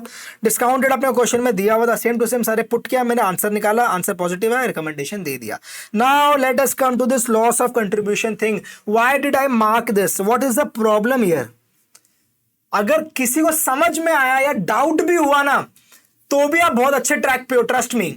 किसी को नहीं भी समझ में आया, लगा कि सर सब कुछ ही तो सही था, कोई भी बात नहीं, उन लोगों के लिए भी कोई बात नहीं, अभी सीख जाओगे यार। अपने को सीखने के लिए तो बन रहे हैं, सीखने के लिए तो पढ़ रहे हैं। सबसे पहले आपको क्वेश्चन में बोला क्या है, ध्यान देंगे वापस। कहां से लाइन स्टार्ट होता है? भैया इसका फुल स्टॉप कहाँ है, इतना लंबा लाइन है। द फिक्स्ड कॉस्ट 2 लाख का था, डेप्रिसिएशन है, ठीक है, will be needed for producing, ठीक है, आईरा यहाँ से स्टार्ट होता है। Introduction of this cheaper variety is also likely to have an adverse impact on the demand for the existing dearer brand. कुछ एग्जिस्टिंग डियरर ब्रांड है उनका, उसका डिमांड में इंपैक्ट आएगा, जिससे क्या होगा सर, लॉस ऑफ कंट्रीब्यूशन होगा 20,000 से। तो पता ये ना 20,000 जो अब मैंने यहां पे लेस किया ना, ये लेस होना चाहिए था बिफोर टैक्स, और उस पे फिर मैं लेस टैक्स करके यहाँ पे मेरे सी फैट के फिगर्स चेंज हो जाते हैं। सर वो उसने बोला आपको लॉस ऑफ कंट्रीब्यूशन होगा उसके वजह से, आपको उसके वजह से लॉस ऑफ कंट्रीब्यूशन की बात करा, उसके वजह से लॉस ऑफ आपको उसके वजह से loss of profit after tax की बात नहीं कर रहा था। या तो वो बोलता है ऐसे ना, it will result in a loss of ₹20,000 net of taxes, ऐसा कुछ बोल देता, तो यार मैं यहाँ ले लेता इसको, ठीक है।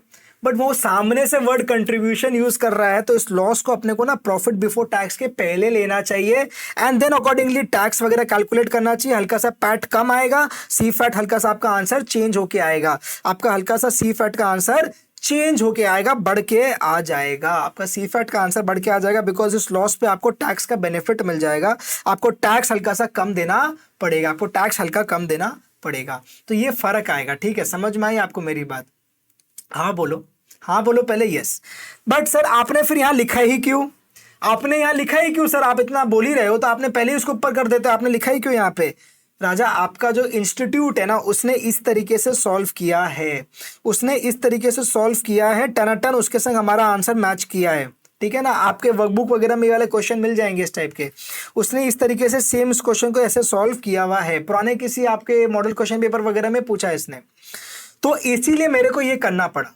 बट इफ यू वांट, आपको मैंने समझा दिया तरीका कि आपको लॉजिकली क्या होना चाहिए था, एक और पर्सपेक्टिव समझाने की कोशिश की है। अब आप पूछोगे मेन क्वेश्चन सर हमें एग्जाम में क्या करना चाहिए, तो एग्जाम में आपको अपने ICMI को ही फॉलो करना चाहिए, अपना इंस्टीट्यूट जैसे सॉल्व करता है आपको भी यही करके आना चाहिए, ठीक है। क्लियर है क्या? में तो लॉजिक पता चल गया, करना क्या पता चल गया, अपने सेटिस्फाइड है, ठीक है। आगे बढ़ सकते हैं अब अपने, यस आ जाओ नेक्स्ट क्वेश्चन कराता हूँ। क्वेश्चन 5B क्या बोलता है, ये क्वेश्चन देखते हैं। सीमा लिमिटेड, सीमा लिमिटेड का क्वेश्चन है ये, ध्यान देंगे। सीमा लिमिटेड का क्वेश्चन है, is considering investing in a project requiring a capital outlay of ₹2 lakh, capital outlay होने वाला 2 लाख का। Forecast for annual income after depreciation but before tax is as follows, उसका फोरकास्ट दिया हुआ है annual income after depreciation but before tax, ठीक है। Depreciation 20% of the original cost बोल दिया, टैक्सेशन 50% बोल दिया। तो सर सॉरी काफी सारा क्वेश्चन में डेटा आपको दे दिया, ठीक है। As a cost and management accountant. कौन है सर? आप हैं। यू आर रिक्वायर्ड, कौन रिक्वायर्ड? यू मतलब आप are required to evaluate the project according to each of the following methods. आपको हर मेथड के हिसाब से प्रोजेक्ट इवैल्यूएट करना है।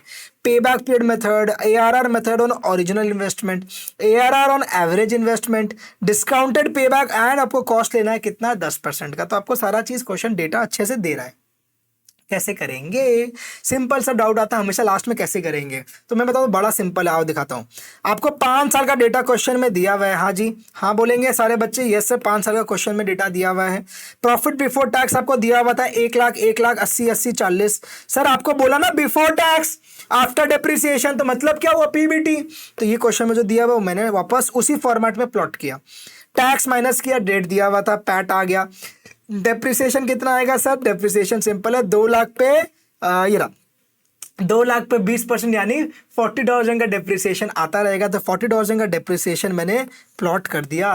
अल्टीमेटली सी फैट आ गया मेरा, कैश फ्लोज आफ्टर टैक्स। पे बैक पीरियड निकालना है, बड़ा सिंपल है। पे बैक पीरियड कैसे आएगा बताएंगे आप? सर अब तो आपको इजीली मालूम पड़ गया। सर आपका 2 लाख का तो आउटफ्लो है, 2 लाख का आउटफ्लो है। 1,80,000 कब मिल गया? पहला 2 साल में। 1,80,000 पहला 2 साल में मिल गया। अब आपको मिलना कितना बचा है? बस तो 2 ईयर्स प्लस समथिंग यानी 20,000 डिवाइडेड बाई 80,000, 2.25 ईयर्स का आपका पे बैक है। 2.25 ईयर्स का सिंपल पे बैक पीरियड है। कितना आउटफ्लो बाय टोटल आउटफ्लो कितना होने वाला है या कितना हो चुका है? By per annum inflow, per annum inflow. बस यही तो चीज है जी। तो आपको मालूम है सर आपका पर एनम इनफ्लो क्या है? 90-90 अलग हुआ, 1,80,000 मतलब 2 साल में कुछ और टाइम लगेगा। तीसरा साल में मेरे को 80,000 मिल गया, तो पूरा थर्ड ईयर थोड़ी ना लगने वाला है। तो कितना लगने वाला है? सब 20,000 चाहिए बस। पूरा 80,000 है तो उसको डिवाइड कर दो तो आएगा सर 0.25, यानी टोटल करोगे तो 2.25 ईयर्स। बड़ा सिंपल एंड लॉजिकल है, आगे बढ़ेंगे ठीक है। ARR on annual investment, initial investment, ARR on initial investment formula को ग्रीन कर देते हैं आपके लिए, आ जाओ। Next, ARR on average investment के फॉर्मूला को भी ग्रीन कर दूं? हाँ कर दो सर, ओके आओ done. Now ARR on initial investment कैसे आएगा? एवरेज प्रॉफिट डिवाइड करोगे किससे? इनिशियल इन्वेस्टमेंट से। एवरेज प्रॉफिट क्या आएगा सर? सारे प्रॉफिट को एवरेजिंग करना पड़ेगा। हमेशा ध्यान रखना, यहाँ पे जो प्रॉफिट की बात होगी ना, ध्यान देंगे। ARR means what? अकाउंटिंग या फिर एवरेज रेट ऑफ रिटर्न। यहां पे आपको सी फैट से कोई मतलब नहीं है, कोई मतलब सी फैट से नहीं है। भूल जाओ क्या होता है सी फैट। ARR को मतलब है सिर्फ अकाउंटिंग रेट ऑफ रिटर्न, यानी आपके बुक्स ऑफ अकाउंट्स के हिसाब से क्या प्रॉफिट है। तो सब बुक्स के हिसाब से प्रॉफिट मेरा पैट तक ही तो है, पैट वाला प्रॉफिट ही मेरे काम का है सर। सी फैट कोई काम का ARR के केस में नहीं होता। एक्रूअल सिस्टम के हिसाब से जो आ रहा है वही चलेगा। तो वही मैंने लिया यहाँ पे। सारे क्या है? ये एवरेज पैट्स है, ये सारे पैट्स है, ठीक है ना। पैट्स है, याद रहेगा क्या है? पैट्स है। तो पैट्स को डिवाइड किया, आगे आपका एवरेज पैट 40,000 का डिवाइड कर दिया उसको 2 लाख जो इनिशियल इन्वेस्टमेंट है 20% का है, सिंपल। लेकिन अगर क्वेश्चन चेंज होके आ गया ARR ऑन एवरेज इन्वेस्टमेंट, तब क्या करोगे sir? Average profit by average investment. Average profit तो 40,000 ही रहेगा, एवरेज इन्वेस्टमेंट चेंज हो जाएगा। इनिशियल का 2 लाख है, बाद में आपको कुछ मिलेगा नहीं, कुछ बोला ही नहीं है, तो डिवाइड बाय 2 आ गया 40%। सर आपका 2 लाख प्लस 0/2 यानी 40% का ARR ऑन आपका एवरेज इन्वेस्टमेंट है।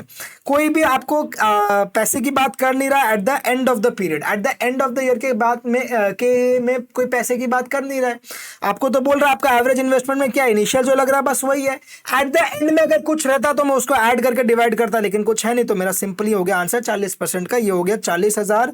ये कितना हो गया सर? 40,000 डिवाइड करोगे इसको 1 लाख से, तो ये हो गया कितना? 40%। इजी है, वेरी इजी पीजी। यस।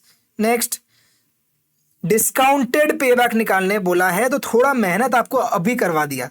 अभी तक क्वेश्चन एकदम एक बार में बन रहा था, अभी मेहनत करवा दिया। थोड़ा सा आपको इसमें ना मेहनत करके निकालना पड़ेगा कि आपको 5 ईयर प्लॉट किया, सी फैट क्या था वो प्लॉट किया, डिस्काउंटेड पे बैक है, ARR की कहानी खत्म हो गई है। तो अब अगर ARR की कहानी खत्म हो गई है तो मेरे को अब सी फैट पे वापस आ जाना है। फिर मेरे को कॉस्ट ऑफ कैपिटल 10% का दिया हुआ था, प्रेजेंट वैल्यू मैंने निकाला, उसको क्यूमुलेटिव करना पड़ता है, मैंने क्यूमुलेटिव किया। सिंपल है, कैसे करते हैं सर? 81,810 से स्टार्ट करोगे, नेक्स्ट वाले को यहाँ ऐड कर, नेक्स्ट वाले को जो भी है उसको यहाँ ऐड करते हुए चलोगे, अल्टीमेटली आपका ये आ जाएगा क्यूमुलेटिव प्रेजेंट वैल्यू। अब आपको मालूम है क्या इंटरपोलेशन करते हैं, मैं सिंपली निकलवा देता हूँ आपको, हमेशा मेरा तरीका सीख लो सर। अगर आपको पता है 2 साल में 1,56,150 आ रहा है, डिस्काउंटेड पे बैक कर रहे हो ना, अगर यहाँ पे देखो 2 साल में 1,56,150 आ रहा है, 3 साल में 216,230 आ रहा है, 3 साल में 216,230 आ रहा है, आपको चाहिए कितना? आपको चाहिए मात्र 2 लाख रुपए। आपको चाहिए मात्र कितने? 2 लाख रुपए। आपको चाहिए मात्र 2 लाख रुपए। ध्यान से देखेंगे स्क्रीन पे। तो अगर आपको मात्र 2 लाख रुपए ही चाहिए गाइस, तो मेरे को बताओ एक चीज, अगर आपको मात्र 2 लाख रुपए ही चाहिए तो वो क्या टाइम पे आएगा? कहीं ना कहीं ईयर 2 एंड ईयर 3 के बीच में है। अरे ईयर 2 एंड ईयर 3 के बीच में है, तो आप इसको सॉल्व कैसे करते हो? x-2 divide by 2 lakh minus this is equal to 3-2 divide by this minus this. इसको सॉल्व करोगे 2.73 ईयर्स आपका आंसर आ जाएगा। आपका आंसर आ जाएगा कितना? 2.73 ईयर्स। इजी है, आंसर आ गया कितना? 2.73 ईयर्स इसको सॉल्व करके। समझ में आ गई क्या? यस सर, आंसर को रेड में दिया हुआ है ताकि आपको कोई दिक्कत नहीं आए पढ़ाई करते समय। बहुत सोच समझ के मैंने सब चीज़ प्रिपेयर की है, ठीक है ना, आपके लिए बहुत सोच समझ के किया गया। ऐसा नहीं है कि सर हवा में हो जाता है, नहीं ऐसा नहीं है। सब चीज़ को देखना पड़ता है, स्टूडेंट को क्या अप्रोच समझ में आएगा, कैसे उसको आंसर प्रेजेंट करना चाहिए, एग्जामिनर को अल्टीमेटली क्या चाहिए होता है, उन सबको ध्यान रखते हुए बनाया है। बड़ा सिंपल क्वेश्चन था, वो भी बुकिश क्वेश्चन था, कोई नया चीज़ नहीं था, ठीक है ना। आगे बढ़ सकते हैं? हाँ सर, आगे टनाटन बढ़ते हैं। From the following information prepare a statement showing the estimated working capital requirements.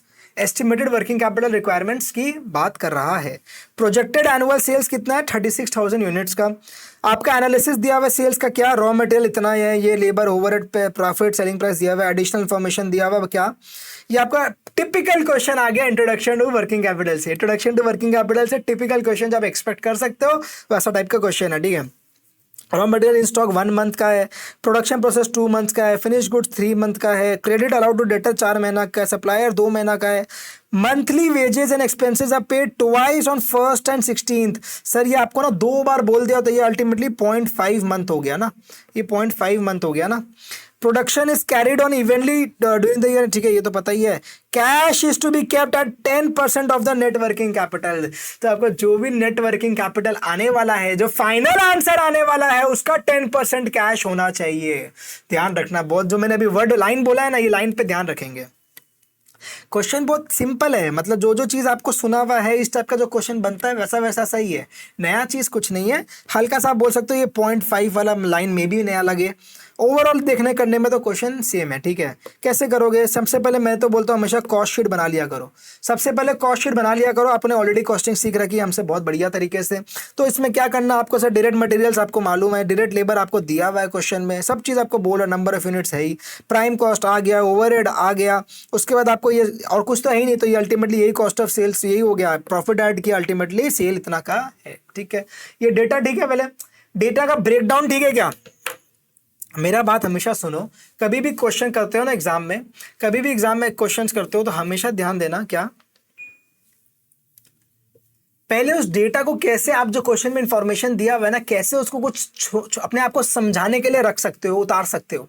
तो यहाँ पे मैंने वही चीज़ किया, जैसे लेवरेजेस में इनकम स्टेटमेंट बनाते हैं, यहाँ पे क्या करता हूँ मैं कॉस्ट शीट बना देता हूँ, छोटा सा प्यारा सा कॉस्ट शीट, जिससे मेरा डेटा क्वेश्चन का उतर के आ जाए। अब मैं इसको यूज़ करके सम सॉल्व पूरा कर सकता हूँ। अब मेरे को पता है मेरे पास रॉ मटेरियल का फिगर आ गया, मटेरियल का फिगर, लेबर का फिगर, ओवरहेड सब चीज़ आ गया। अब इसको यूज़ करूँगा, क्या क्या डेज है उसको पुट करूँगा, आंसर आ जाएगा। देखो 2,16,000 था, 2,16,000 था। अब मेरे को पता करंट एसेट्स में रॉ मटेरियल स्टॉक रहता है कितना, सर बोला था क्वेश्चन वाला, सॉरी 1 मंथ का रहता है बस, तो ठीक है, डिवाइड बाय 12।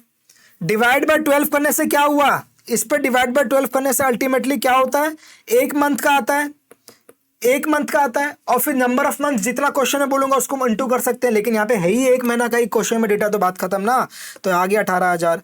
ध्यान देंगे, production process is 2 months, production process is 2 months, आपको ना WIP की तरफ इशारा दे रहा था, आपको WIP की तरफ इशारा दे रहा था। तो सर आपको बोल दिया 2/12 होने वाला है, लेकिन किसका, आपको यहाँ पे कोई परसेंटेज नहीं बोला कंप्लीशन का, तो आपको मालूम होना चाहिए, नहीं बोला तो 100% लेंगे मटेरियल के लिए एंड 50% लेंगे लेबर एंड ओवरहेड्स के लिए। तो मेरे को लेबर एंड ओवरहेड का फिगर नीचे से निकाला हुआ है 1,44,000 एंड 1,08,000, उसका 50% के हिसाब से फटाफट सॉल्व करोगे 57,000 आ जाएगा। अगेन आई रिपीट, अगर क्वेश्चन में WIP का परसेंटेज दिया हुआ होता तो मैं वही लेता, अगर क्वेश्चन में नहीं दिया हुआ है तो मैं क्या करूंगा सर, उस केस में मेरे को 100% लेना है मटेरियल के लिए, 50% लेना है लेबर एंड ओवरहेड के लिए, और फिर नंबर ऑफ मंथ्स जो बोला उससे मल्टीप्लाई कर देना है, आंसर आ जाएगा। ये इंपॉर्टेंट चीज था, आई होप सो ये क्लियर हुआ। ये क्लियर होना जरूरी है, एग्जाम में आने वाला है WIP, मैं बार बार बोल रहा हूं एग्जाम में आने वाला है WIP, अगर कोई भी एक अच्छा क्वेश्चन बनाना पड़ेगा उसको WIP देना ही पड़ेगा, तो इसीलिए आपको ये चीज इंपॉर्टेंट है। बाकी सब ठीक है।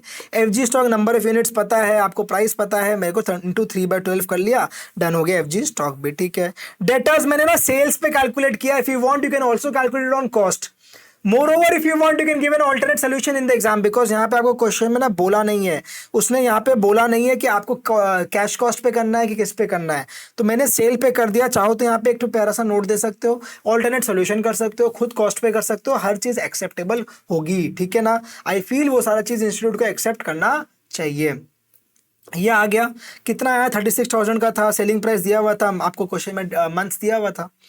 अगेन कैश कैसे होगा उस पर आऊंगा, कैश भूल जाओ ये दोनों को, ठीक है। अब आ जाओ क्रेडिटर्स पे, पहले कैश भूल जाओ, आता हूं और टोटल करंट एसेट्स पे भी आता हूं।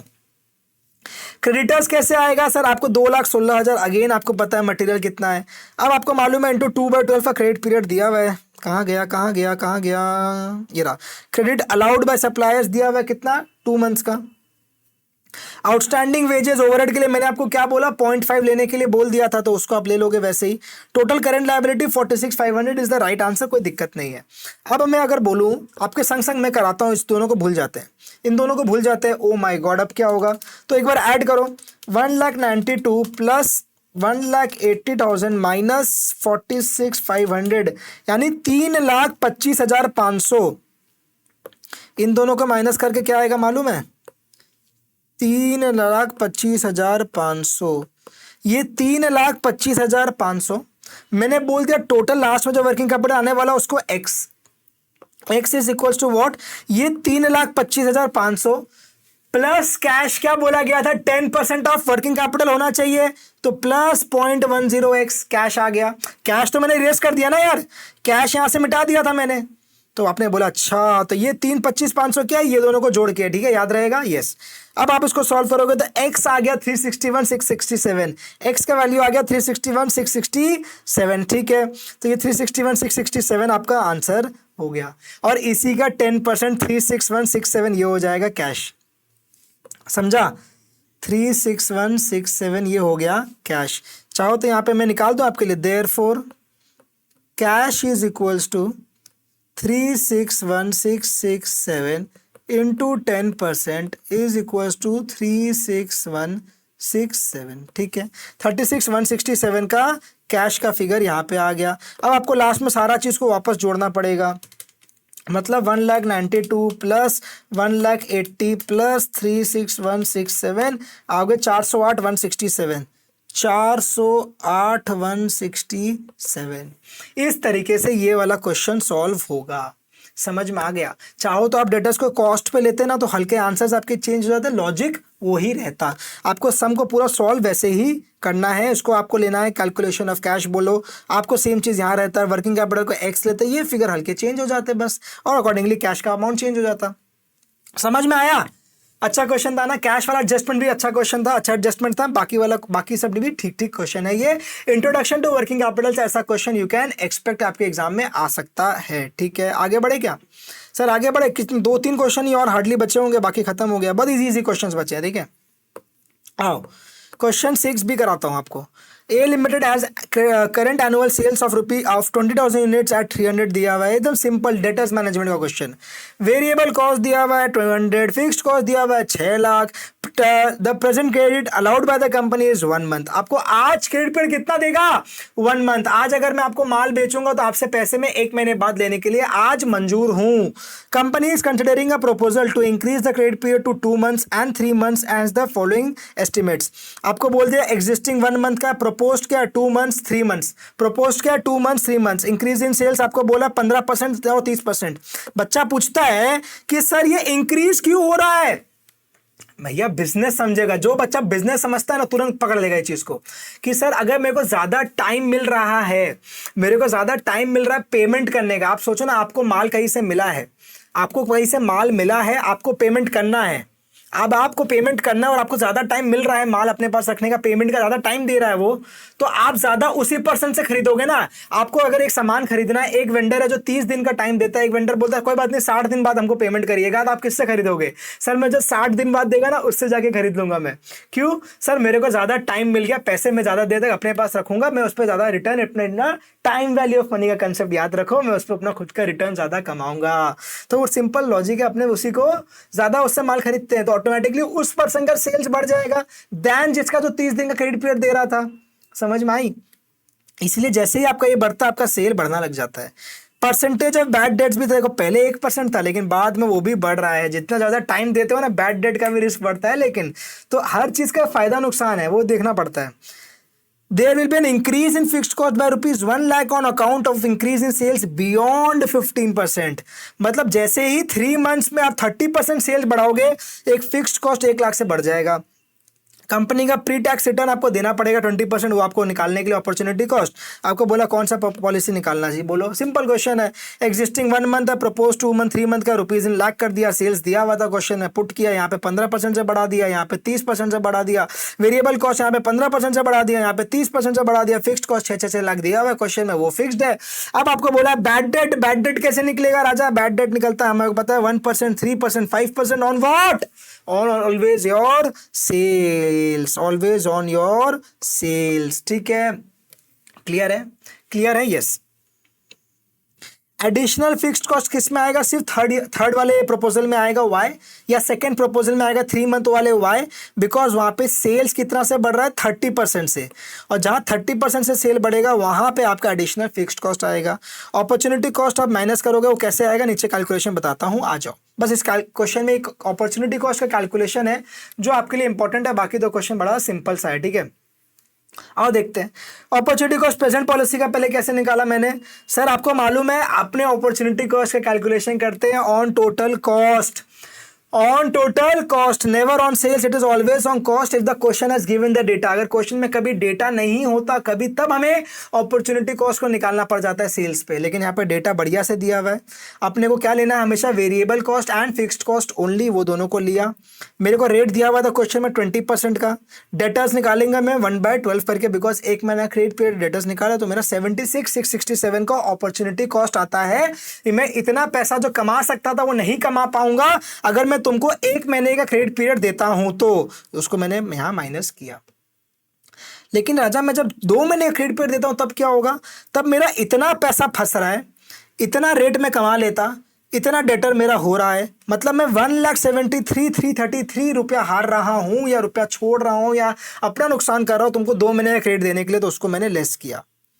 लास्ट केस में मैं बोल रहा हूं 3 महीना का होगा तब, तो 2,95,000 सेम लॉजिक से यहाँ पे 1 लाख का एडिशनल फिक्स्ड कॉस्ट ऐड होगा। स्टूडेंट भूल जाता है, स्टूडेंट भूल जाता है, ये गलती कर देता है, 1 लाख का एडिशनल फिक्स्ड कॉस्ट नहीं लेता। क्यों नहीं लोगे यार? क्यों नहीं लोगे बताओ रीजन? सर लेंगे ना यार, तो हमेशा ध्यान रखना आपको total fixed cost and total variable cost question में लेना चाहिए। Total fixed cost and total variable cost question में लेना चाहिए। तो ये आ गया 2,95,000। सारा चीज़ को प्लॉट करोगे आपको रिजल्ट मिल जाएगा, आपको अल्टीमेटली प्रॉफिट क्या आ रहा है। आपको जहां प्रॉफिट ज़्यादा दिख रहा होगा वो वाला ऑल्टरनेटिव को आप चूज कर लोगे। तो सर ज़रूरी नहीं है कि 3 मंथ का क्रेडिट देने से मेरे को ज़्यादा कमाई होगा, आपके सामने रिजल्ट्स है। तो आपको डिसीजन मेकिंग बहुत हिसाब से इसलिए करनी चाहिए, रियल लाइफ में भी बता रहा हूँ आपको, ठीक है ना। तो आपका आंसर 2 मंथ का क्रेडिट पीरियड आपके लिए ऑप्टिमम बैठा, तो मैंने वही सजेशन दिया या रिकमेंडेशन दिया कि भैया आपका पॉलिसी एक्सेप्ट करना चाहिए, बिकॉज 2 महीना वाला, बिकॉज उसमें सबसे ज़्यादा प्रॉफिट है। ठीक है, समझ में आ गया क्या? क्वेश्चन 7A में आए। क्वेश्चन 7A क्या बोलता देखते हैं, आ जाओ मेरे साथ साथ। क्वेश्चन 7A, बस वीडियो खत्म होने वाला है, 2 क्वेश्चन और फिर खत्म हो जाएगा, 2 थ्योरी डिस्कस करेंगे, खत्म कर देंगे। बहुत इजी क्वेश्चन है, ध्यान देंगे। X limited belongs to a risk class for which appropriate price earning ratio is 10। P ratio दिया हुआ है 10, क्या पी रेशियो दिया हुआ है 10। It currently has 25,000 equity shares selling at 50 each. Company is contemplating a declaration of 4 as dividend per share at the end of the current financial year, which has just started. Assumption लेना आपको मोदी ग्लानी Miller का, और आपको बोल रहा है price of the share निकालो at the end of the year, अगर डिविडेंड नॉट डिक्लेयर्ड और डिविडेंड डिक्लेयर्ड।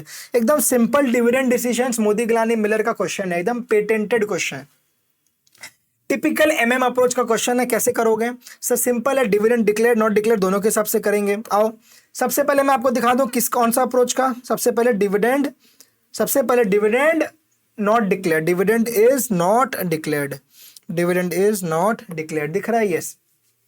आ जाओ, डिविडेंड नॉट डिक्लेयर्ड में क्या होगा अपने को मालूम है, P0 क्या होता है, P1 plus D1 divided by 1 plus KE, जो मेरा अगले साल का प्राइस और मेरे को इस साल जो डिविडेंड मिलेगा उसको मैं डिवाइड कर दूंगा रिक्वायर्ड रेट से, तो मेरे को मेरा P0 मिलता है।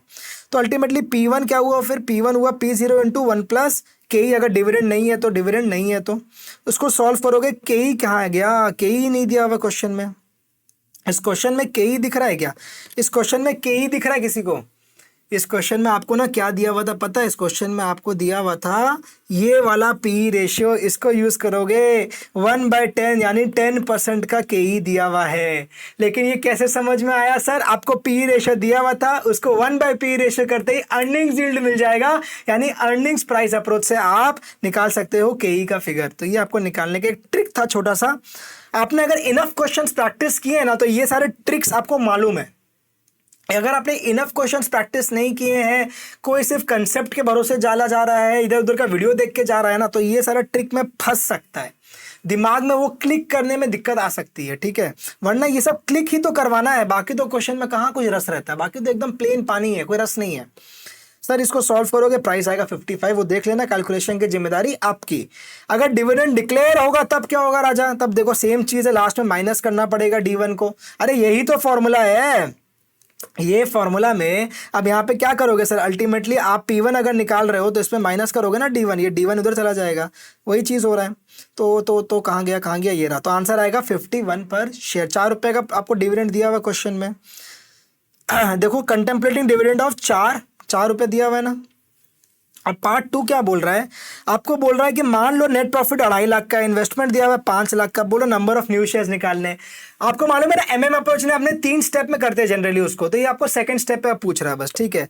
तो नंबर ऑफ न्यू शेयर्स को मैं एम बोल सकता हूँ, एम फॉर मंकी, उसको डिनोट करता हूँ बस। तो इन्वेस्टमेंट कितना करना है माइनस आपने कितना कमाया, माइनस आप कितना डिविडेंड दे रहे हो, डिवाइड कर दो P1 से। आपको बोला ना डिविडेंड दे रहे हैं, क्या बोला इसमें? डिविडेंड दे रहे हैं बोला ना, हाँ। Assuming that the firm is paying a dividend बोल रहा है, ठीक है? ठीक है, तो आप इसको सॉल्व करोगे, आपको डिविडेंड कितना है 25,000 इंटू 4, नंबर ऑफ शेयर्स 25,000 था, 4 रुपये का था, तो टोटल 1 लाख का डिविडेंड है। इसको सॉल्व करोगे तो आपका आएगा 51 से डिवाइड करेंगे, डिविडेंड डिक्लेयर्ड होगा तो प्राइस क्या 51 है, तो आंसर आएगा 6863 शेयर्स। डन। डेसिमल में आएगा, आप राउंड ऑफ उसको कर सकते हो। नेक्स्ट केस में अगेन आपको बोला क्या, इसमें बोला नॉट पेड डिविडेंड, बहुत सेम चीज़ बोल दिया, चलो ठीक है। तो अब अगेन सेम चीज़ निकालना है, 5 लाख माइनस 2.5 लाख बाय 55 करोगे तो आएगा 4545 शेयर्स। आएगा कितना? 4545 शेयर्स। क्लियर है? हाँ बोलो। हाँ बोलेंगे क्लियर है सर, एकदम टनाटन। ईजी सा लग रहा होगा, ट्रस्ट में इजी लग रहा होगा, कुछ डिफिकल्टी एज सच नहीं फील हो रही होगी। अगर आपको फॉर्मूलाज भी ध्यान है, मोटा मोटा चीज़ें याद है, एक बार आपने पढ़ा है, प्रैक्टिस किया है, तो आपको इजी लगेगा पेपर, ठीक है? और बहुत सिंपल क्वेश्चन है ये सब, एकदम भी कॉम्प्लेक्स नहीं है, मैं सच बता रहा हूँ। लास्ट प्रैक्टिकल क्वेश्चन और आज का वीडियो एंड करेंगे सर, बस थोड़ा सा आप लोग और बियर करो, बहुत प्यारा सेशन हो रहा है हमारा। बी लिमिटेड है sales of ₹20 lakh, variable cost दिया, फिक्स्ड कॉस्ट दिया, डेट इतना दिया, ये इतना दिया। लास्ट में बोला आपको सारे लेवरेज निकालने के लिए, आपको बोला है कि अगर company wants to double its EBIT, कितना आपको राइज इन सेल होना चाहिए ऑन परसेंटेज बेसिस। तो आपको दोनों तरीके से लेवरेज का फॉर्मूला मालूम होना चाहिए। बस इतना प्यारा क्वेश्चन है लेवरेजेस का, हाँ मजा ही आ गया। इनकम स्टेटमेंट बना दिया फटाक से, कैलकुलेशन आप लोग देख लेंगे, सेल दिया हुआ था, वेरिएबल कॉस्ट दिया हुआ था, कंट्रीब्यूशन आ गया, फिक्स्ड कॉस्ट दिया हुआ था, EBIT आ गया, आपको डिबेंचर वगैरह का फिगर दिया हुआ है, 10% का रेट दिया हुआ है, इंटरेस्ट भी आ गया, EBT आ गया। कैलकुलेट करोगे, सारे फॉर्मूलाज मैंने लिख दिए ग्रीन से आपके लिए, वो सारे हिसाब से आपको doll. Answer is always in times, हमेशा ध्यान रखना टाइम्स में आंसर लिख के आओगे। और लास्ट में एक पॉइंट बोला था कि अगर EBIT डबल होगा तो चेंज कितना होना चाहिए सेल में, तो percentage change in EBIT by percentage change in sale is DOL. DOL का फिगर कितना है 3 टाइम्स है, तो मतलब percentage change in sales when there is 100% increase. Double अगर कोई चीज होगा, अगर 1 रुपये का डबल करना है, या मतलब चलो 50 रुपये का डबल करना है, तो मतलब 100% चेंज हो रहा है, 100% चेंज हो रहा है, तभी तो 50 + 50 100 होगा। यस, हाँ बोलेंगे राजा, सिंपल लॉजिक है, डबल कोई चीज होगा मतलब 100% चेंज होगा। तो 100 डिवाइडेड बाय कितना डॉल, आंसर आ गया 33.33%। आंसर आ गया 33.33%, कंप्लीट हो गया। सर हमारे सारे प्रैक्टिकल क्वेश्चंस के डिस्कशन कंप्लीट हो गए हैं। ये पीडीएफ आपको मिल जाएगा नीचे लिंक में, बार बार बोल रहा हूँ। वीडियो जहां पसंद आ रहा है एक तो लाइक जरूर करोगे। सर आ जाओ एक क्वेश्चन नंबर 8 में, जहां पे थ्योरी है, बस फटाक से कर लेते हैं। सर आपको बोल रहा डिस्कस, ये आपको मैं नीचे दे दूंगा, ठीक है ना, पीडीएफ में, बार बार बोल रहा हूँ। 6 कोर स्टेप्स दैट में turn data into user friendly information 564 में दिया हुआ है। मैं आपको बस दिखवा देता हूँ, ठीक है। 564 में दिया हुआ है, आपको एक बार दिखवा देता हूँ ताकि कंफर्ट फील हो। हाँ आ जाओ, ये आपके 6 कोर स्टेप्स है, ये आपके 6 कोर स्टेप्स हैं, इसको आपको ध्यान देना है, ठीक है। यही वाला आपका टॉपिक था, ये आपको क्वेश्चन मैंने बोला डायरेक्ट क्वेश्चन बुक से है, आपको बस पढ़ना हुआ होगा तो आप लिख पाओगे, और ये थोड़ा थ्योरी है तो याद रखना पड़ेगा, इसका कोई उपाय नहीं है। ये 6 स्टेप आपको दिए हुए हैं, एक बार दिखा दूं आपको, ये 6 स्टेप, ये रहे, ये 6 स्टेप आपको दिए हुए, ये 6 स्टेप आपको लिखने हैं। Various techniques of data mining 622 में अगेन ये भी दिया हुआ था। 622 में ये आप जाओगे तो आपको ये मिल जाएगा, डेटा माइनिंग आईसीआई मटेरियल में सब चीज़ आपको मिल जाएगा, आईसीएमआई मटेरियल में आपको सब चीज़ मिल जाएगा। आ जाएंगे 622।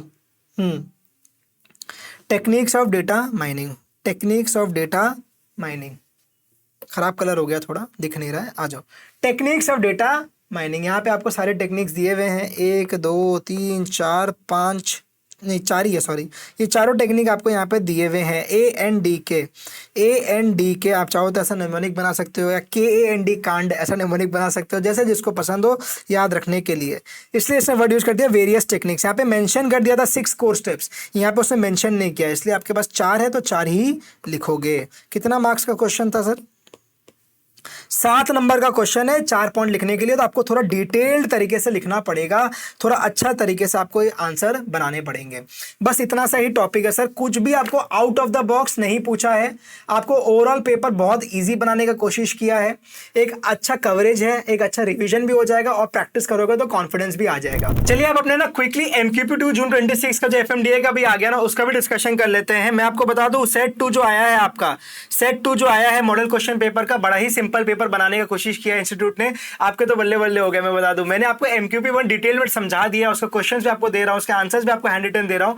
MQP2 में चाहता हूं आप खुद से ईमानदारी से प्लीज प्रैक्टिस करिए। मैं आपको यहाँ पे डिस्कशन क्विकली करवा दूंगा, और फिर मैं चाहूंगा मैं आपको अपना नंबर भी दे दूंगा।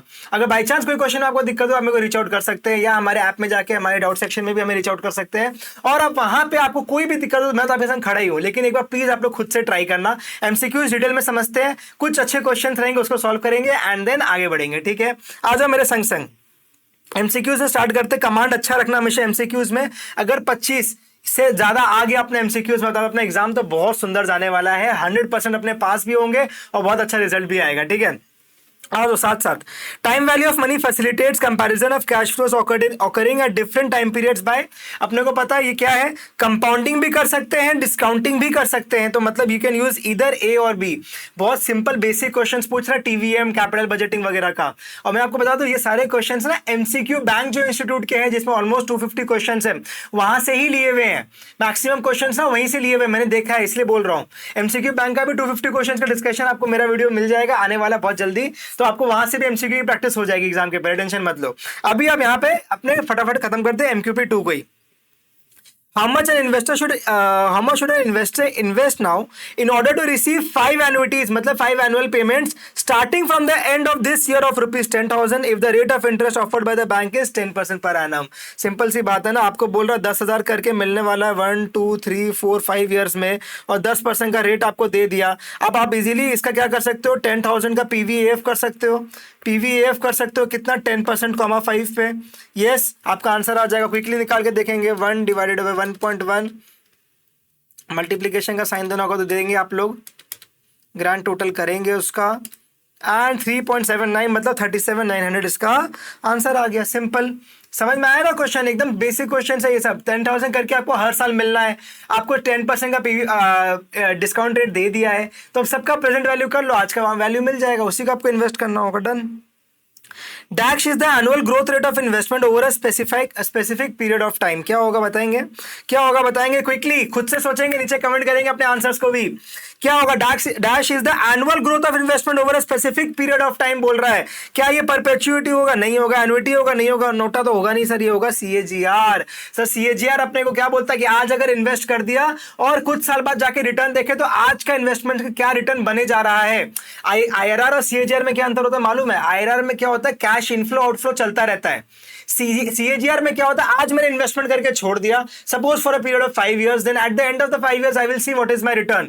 तो वो जो एनुअल रेट ऑफ रिटर्न अपने निकालते हैं eight the end of the 5 years, वो सीएजीआर होता है। आईआरआर में क्या होगा, अपने कैश इनफ्लो आउटफ्लो चलता रहेगा, बस यही अंतर है, बाकी दोनों सेम है। समझ में आई क्या बात? Yes.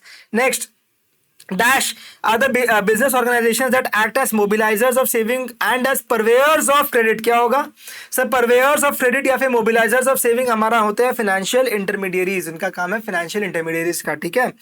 Oasis committee OASSIS committee has given recommendations in the area of क्या सर, ये ओल्ड एज वाली कमिटी है, ये हमारे पेंशन पॉलिसी की बात करता है। इसी को, ये कमिटी से ही अपना एनपीएस भी बनाया फिर बाद में जाके, मालूम है आपको। Working capital turnover measure the relationship of working capital with sales. Easy question है ना, सिंपल क्वेश्चन का 2-2 नंबर दे रहा है। बोलो एग्जाम में आया तो कितनी खुशी होगी, हाँ यार ये तो 2-2 नंबर ऐसे मिल रहे हैं अपने को। Dupont analysis deals with what, analysis of current assets. नहीं यार, ये तो अपने को पता है, प्रॉफिट की बात करता है, आरओई की बात करता है। कैपिटल बजटिंग कहाँ से होगा, फिक्स्ड एसेट्स कहाँ से होगा। H Limited raised a debt of rupees 50 lakhs on the terms that interest shall be payable at prime lending rate of bank plus 3%। ठीक है, बहुत बढ़िया बात है। प्राइम लेंडिंग रेट क्या है, 7%, मतलब इंटरेस्ट रेट क्या हो गया, 7 + 3 यानी 10% का। Calculate the cost of debt assuming the corporate tax rate 35%। तो यार 10 × 1 - 0.35 करेंगे, आंसर कितना आएगा, 6.5% का आंसर आएगा। क्वेश्चन इजी है, मत सोचना यार क्वेश्चन में ये प्राइम लेंडिंग रेट क्या आ गया सर, ये तो हमें आपने सिखाया ही नहीं है, हमें तो किसी ने सिखाया ही नहीं। ये सब सिखाने की चीज नहीं होती, प्रेजेंस ऑफ माइंड भी होता है कभी कभी, वो लगाने का क्वेश्चन है, ये सब सिंपल, ठीक है ना। यस यस डन है। Which of the following is the most expensive source, बताएंगे। मोस्ट एक्सपेंसिव सोर्स अपने को ऐसे तो पता इक्विटी है, लेकिन क्वेश्चन ने एक अच्छा किया काम, इसने क्या किया, आपको ऑप्शन में इक्विटी भी दिया, रिटेन अर्निंग्स भी दिया। अब बताइए क्या होगा, अब बताइए क्या होगा, इक्विटी होगा कि रिटेन अर्निंग्स होगा, फटाफट से मैं आपको बता दूं। The right answer is new equity shares. So why new equity shares, why not retained earnings. Guys ध्यान से समझना, जब न्यू इक्विटी शेयर्स इशू होगा ना, तो हमारा कुछ फ्लोटेशन कॉस्ट भी लगेगा, कुछ खर्चे लगेंगे, अंडरराइटिंग कमीशन देना पड़ेगा, प्रिंटिंग एडमिन का खर्चा आएगा, और अगर वो खर्चा मेरा आएगा तो मेरे को अल्टीमेटली जो नेट प्रोसीड्स मिलने वाला है वो घट जाता है। यस, लेकिन in the case of retained earnings वो वाला दिक्कत नहीं है, मेरे पास तो ऑलरेडी पैसे पड़े हैं, उसी को तो लगाना है, इसीलिए मेरा न्यू इक्विटी शेयर ज्यादा महंगा पड़ता है रिटेन्ड अर्निंग्स से। समझ में आई क्या बात? Yes sir. आगे बढ़ेंगे। के limited is considering an investment proposal involving an initial cash outlay of ₹20 lakhs। Okay, बड़ा लग रहा है क्वेश्चन, देखते हैं क्या बोल रहा है ऐसा एमसीक्यू में। द प्रपोजल हैज एन मैं इसको अनएक्सपेक्टेड पढ़ने वाला था, has an expected life of 7 years and 0 salvage value. ठीक है, at a required rate of 12%। Okay, the proposal has a profitability index of 1.182। आपको पीआई दे दिया, इससे मजा ही आ गया। क्यों मजा आया बताएंगे सर, प्रॉफिटेबिलिटी इंडेक्स दे दिया, बहुत अच्छा काम हुआ। अब आपको बोल क्या रहा है भाई, बोल रहा है calculate the present value of cash inflows. इतना सिंपल सा चीज है, बोल रहा है पीवी ऑफ कैश इनफ्लोज निकाल के दे। मेरे को बताएंगे पीआई का क्या फॉर्मूला होता है गाइस, पीआई का फॉर्मूला क्या होता है, पीआई का फॉर्मूला बताओ फटाफट से, सुन रहा हूं मैं सर। पीआई का फॉर्मूला होता है PV of cash inflows bye PV of cash outflows. हाँ जी बोलेंगे, हाँ। मजे की बात मालूम आपको, बोल रहा निकालने, calculate what, calculate the PV of cash inflows, मतलब ये न्यूमरेटर निकालने बोल रहा है, इसका वैल्यू आपको दे चुका है। क्या डिनोमिनेटर मेरे पास दिया हुआ है? हाँ जी, आपको पहला लाइन में आउटले दे दिया था 20 लाख का, तो आपका काम बन गया सर। 20 lakhs को इससे मल्टीप्लाई करिए, इसका आंसर आ जाएगा। बाकी कोई इन्फॉर्मेशन रेलिवेंट नहीं है इस क्वेश्चन के लिए। प्रॉफिटेबिलिटी इंडेक्स देने से ये फायदा हो गया आपका। एमसीक्यू है, कोई भी अगर आपको लगे ना एग्जाम में एमसीक्यू करने में बहुत टाइम लग रहा है कोई क्वेश्चन का, इसको सॉल्व करना पड़ रहा है 2 नंबर के लिए, तो यार रुक जाना एक बार। कुछ गलती कर रहे हो, कोई अप्रोच आपका गलत है, रुक जाना, वहां पे आगे नहीं बढ़ना अपने को। फिर अपने को एक बार वो क्वेश्चन छोड़ना, पेपर कंप्लीट करना, फिर वापस आएंगे उस पे, क्योंकि एमसीक्यूज कभी भी लंबा नहीं होगा आपके लिए। मोस्टली तो आज देखो एफएम का बता रहा हूं, एफएमडीए का बता रहा हूं, मोस्टली तो आएगा थ्योरी, 8 से 9 क्वेश्चन तो थ्योरी आएगा। मैंने पेपर पैटर्न का वीडियो में सब बताया आपको, तो अब मुश्किल से 5-6 क्वेश्चन आपका रह जाएंगे उसमें, आपको प्रैक्टिकल में कभी भी लेंथी क्वेश्चन नहीं देगा, ठीक है ना। एकदम स्मार्ट पढ़ाई करेंगे। सॉल्व कर लेना इसको, क्या आएगा देख लीजिएगा, 20 लाख इंटू 1.182 करके जो भी आंसर आएगा उसको मार्क कर लीजिएगा प्लीज। हाँ, capital budgeting is a part of क्या, इन्वेस्टमेंट डिसीजंस। क्या मजेदार क्वेश्चन है, पहला ऑप्शन पढ़ते हैं, आंसर मार्क करो, आगे बढ़ो। Average collection period is 2 months, ध्यान देंगे। हाँ, क्या ACP is 2 months, ACP is 2 months. Cash sales and average receivables are 5 lakh and 6.5 lakh respectively. हमारा एवरेज रिसीवेबल्स दे दिया 6.5 लाख का, ठीक है ना। बोल क्या रहा है, सेल्स अमाउंट निकालने बोल रहा है। अब प्रीटी डिसेंट क्वेश्चन, ठीक है ना, from the terms of MCQ. Guys अगर एसीपी 2 मंथ्स है तो मेरा डीटीआर या रिसीवेबल टर्नओवर रेशियो कितना हुआ, 6 टाइम्स हुआ। सर कैसे, 12/2। अगर डेटर टर्नओवर रेशियो 6 टाइम्स है, मेरे पास एवरेज रिसीवेबल्स दिया हुआ है, तो मेरा क्रेडिट सेल्स कितना आएगा। सर क्रेडिट सेल्स आएगा 6 इंटू 6.5 लैक्स। लेकिन ये क्या आएगा, क्रेडिट सेल्स। मेरे को दिया हुआ है क्वेश्चन में सामने से कैश सेल्स 5 लाख का, तो अगर मैं इसमें 5 लाख ऐड कर दूं तो जो भी आंसर आएगा 6 इंटू 6.5 प्लस 5 यानी 44 लाख का आपका आ गया टोटल सेल्स। यानी 44 लाख का आ गया आपका टोटल सेल्स। सिंपल लगा कि नहीं, यस बताएंगे सर सिंपल लगा कि नहीं। कॉन्फिडेंस आ रहा है कि नहीं, ये वीडियो देखते देखते इन्हें कमेंट करके बताएंगे सर हाँ कॉन्फिडेंस आ रहा है, तब हमें अच्छा भी लगता है कि हाँ हमारी बातें सही तरीके से पहुंच रही है। अगर आपको लगता है कि सर हमें कोई पर्टिकुलर टाइप ऑफ वीडियो चाहिए for FMDA, for costing, for any subject in SJC, तो आप हमें नीचे कमेंट जरूर करना, मैं आपको या हमारी टीम आपके लिए उसका वीडियो जरूर लेके आएगी। Next, dash net working capital will arise when current assets exceed current liabilities. Positive होगा ना, पॉजिटिव वर्किंग कैपिटल आएगा अगर current assets exceed current liabilities. Probability density function describes क्या, बताएंगे। डीए का क्वेश्चन है, 2 क्वेश्चन आपको 2 से 3 तक मैं बोलूं तो डीए से आ सकता है, ठीक है। अब प्रोबेबिलिटी डेंसिटी फंक्शन डिस्क्राइब्स क्या होता है, characteristics of a random variable. हमेशा ध्यान रखना, characteristics of a random variable. Maps में भी use for displaying pin code, yes, country yes, state yes, तो ये हो गया ऑल ऑफ द अबव, ये हो गया ऑल ऑफ द अबव। तो एमसीक्यूज प्रीटी डिसेंट था, मैनेजेबल था, इजी था, ठीक है ना। एक बार आते हैं डिस्क्रिप्टिव पोर्शन में, क्या इसमें कुछ ऐसा है जो आप लोग को दिक्कत दे सकता है, मैं देख लेता हूँ। थ्योरी पोर्शन है, क्विकली आप लोग कर लोगे, इसको आगे बढ़ा रहे हैं। मैंने ना आपको जैसे बार बार बोल रहा हूं, MQP1 डिटेल्ड में दे दिया, सारे आंसर्स दे रहा हूं, हैंड रिटन दे रहा हूं, आपको थ्योरी के भी आंसर्स दे रहा हूं। मैं चाहता हूं MQP2 में आप खुद मेहनत करें, खुद से कोशिश करें, खुद से ढूंढे और अच्छा ग्रिप बनेगा। कहीं आपको दिक्कत हो तो मैं हूं ही ना, कोई दिक्कत नहीं आने देंगे आपको, ठीक है। लास्ट मोमेंट तक आपका हाथ पकड़ के रखेंगे। लास्टली याद हो, ए लिमिटेड प्रोवाइड्स विद, दूसरा थ्योरी क्वेश्चन देख लेते हैं, पहले ट्रेजरी बिल्स वाला कर लोगे आप लोग, और स्टेप्स ऑफ डेटा मैंने एकदम डायरेक्ट क्वेश्चन है, ठीक है। अब आपको बोला A limited provides the following information, आपको करंट रेशियो ये सब दे दिया है, और आपको बोल क्या रहा है, कोई भी long term loan fictitious assets नहीं है। आप अगर सीएमए हो तो आपको करना क्या है, करंट एसेट्स करंट लायबिलिटीज वगैरह का स्टॉक वैल्यू निकालना है। बड़ा सिंपल क्वेश्चन है गाइस, आपको करंट रेशियो दे दिया, वर्किंग कैपिटल दे दिया, ये दे दिया, ये दे दिया, तो मैं क्या इजीली इससे करंट एसेट्स 2.5 CL बोल सकता हूँ, एंड देन करंट लायबिलिटी निकल गया, तो करंट एसेट्स भी 1 लाख का निकल गया। हाँ बोलो यार, इजी है कि नहीं, बहुत सिंपल स्टेप्स है, सिंपल साइमल्टेनियस इक्वेशन निकाल लिया मैंने। अब मेरे को ना मजा आ गया, क्विक रेशो दे दिया इसने, या लिक्विड रेशो दे दिया है, या एसिड टेस्ट रेशो दे दिया, तीनों नाम होते हैं याद रखेंगे। 1.5 मुझे मालूम है क्या कि सर मेरा क्या आया यहाँ पे, current assets minus inventory divided by current liabilities minus bank OD. CMA institute नीचे बैंक ओडी को माइनस करता है, और एक और चीज माइनस करता है, क्या, कैश क्रेडिट को भी माइनस करता है। तो हमारा क्विक लायबिलिटीज बनेगा, यानी quick assets by quick liabilities, समझा। और क्विक लायबिलिटीज का क्या फॉर्मूला है, current liabilities minus bank OD, and एक और चीज माइनस करते हैं, क्या, कैश क्रेडिट। क्लियर है क्या ये चीज, यस ध्यान रखेंगे। हाँ सर एग्जाम में याद रखना जरूरी है, ठीक है। अब अपने इसको पुट करेंगे, आंसर आएगा इन्वेंट्री का 55,000 कर लीजिएगा, मैंने फटाफट से यहाँ पे छोटा मैं आपको दिखा दिया, ठीक है। नेक्स्ट क्वेश्चन क्या है, कैश फ्लो। कैश फ्लो का बड़ा सिंपल क्वेश्चन है यार, ये तो वो बोल भी क्या रहा है, आपको डायरेक्ट मेथड लगाने बोल दिया, आपको बोल भी दिया डायरेक्ट मेथड लगाने, तो ये बड़ा सिंपल बुक का क्वेश्चन है। आईसीएमआई मैट में आपको एक क्वेश्चन मिल जाएगा गाइस, ठीक है ना, कर लेंगे। अरे बताएंगे तो सही, हाँ सर कर लेंगे, कमेंट करिएगा नीचे। वीडियो को जब भी पसंद आए ना, लगे कि हाँ कुछ वैल्यू ऐड हो रही है, एक लाइक जरूर कर देना यार, ठीक है ना। समझ में आ रही है क्या बात, yes. The income statement of a concern, concern मतलब क्या हुआ सर, कंसर्न मतलब वो दिक्कत वाला कंसर्न नहीं है, कंपनी के लिए बोल रहा है कंसर्न, ठीक है ना। फॉर द ईयर एंडेड 31 मार्च 24-25 दिया हुआ है, कंपैरेटिव इनकम बनाने बोला यार, ये सब इजी क्वेश्चन है, बहुत सिंपल क्वेश्चन है, कर लोगे।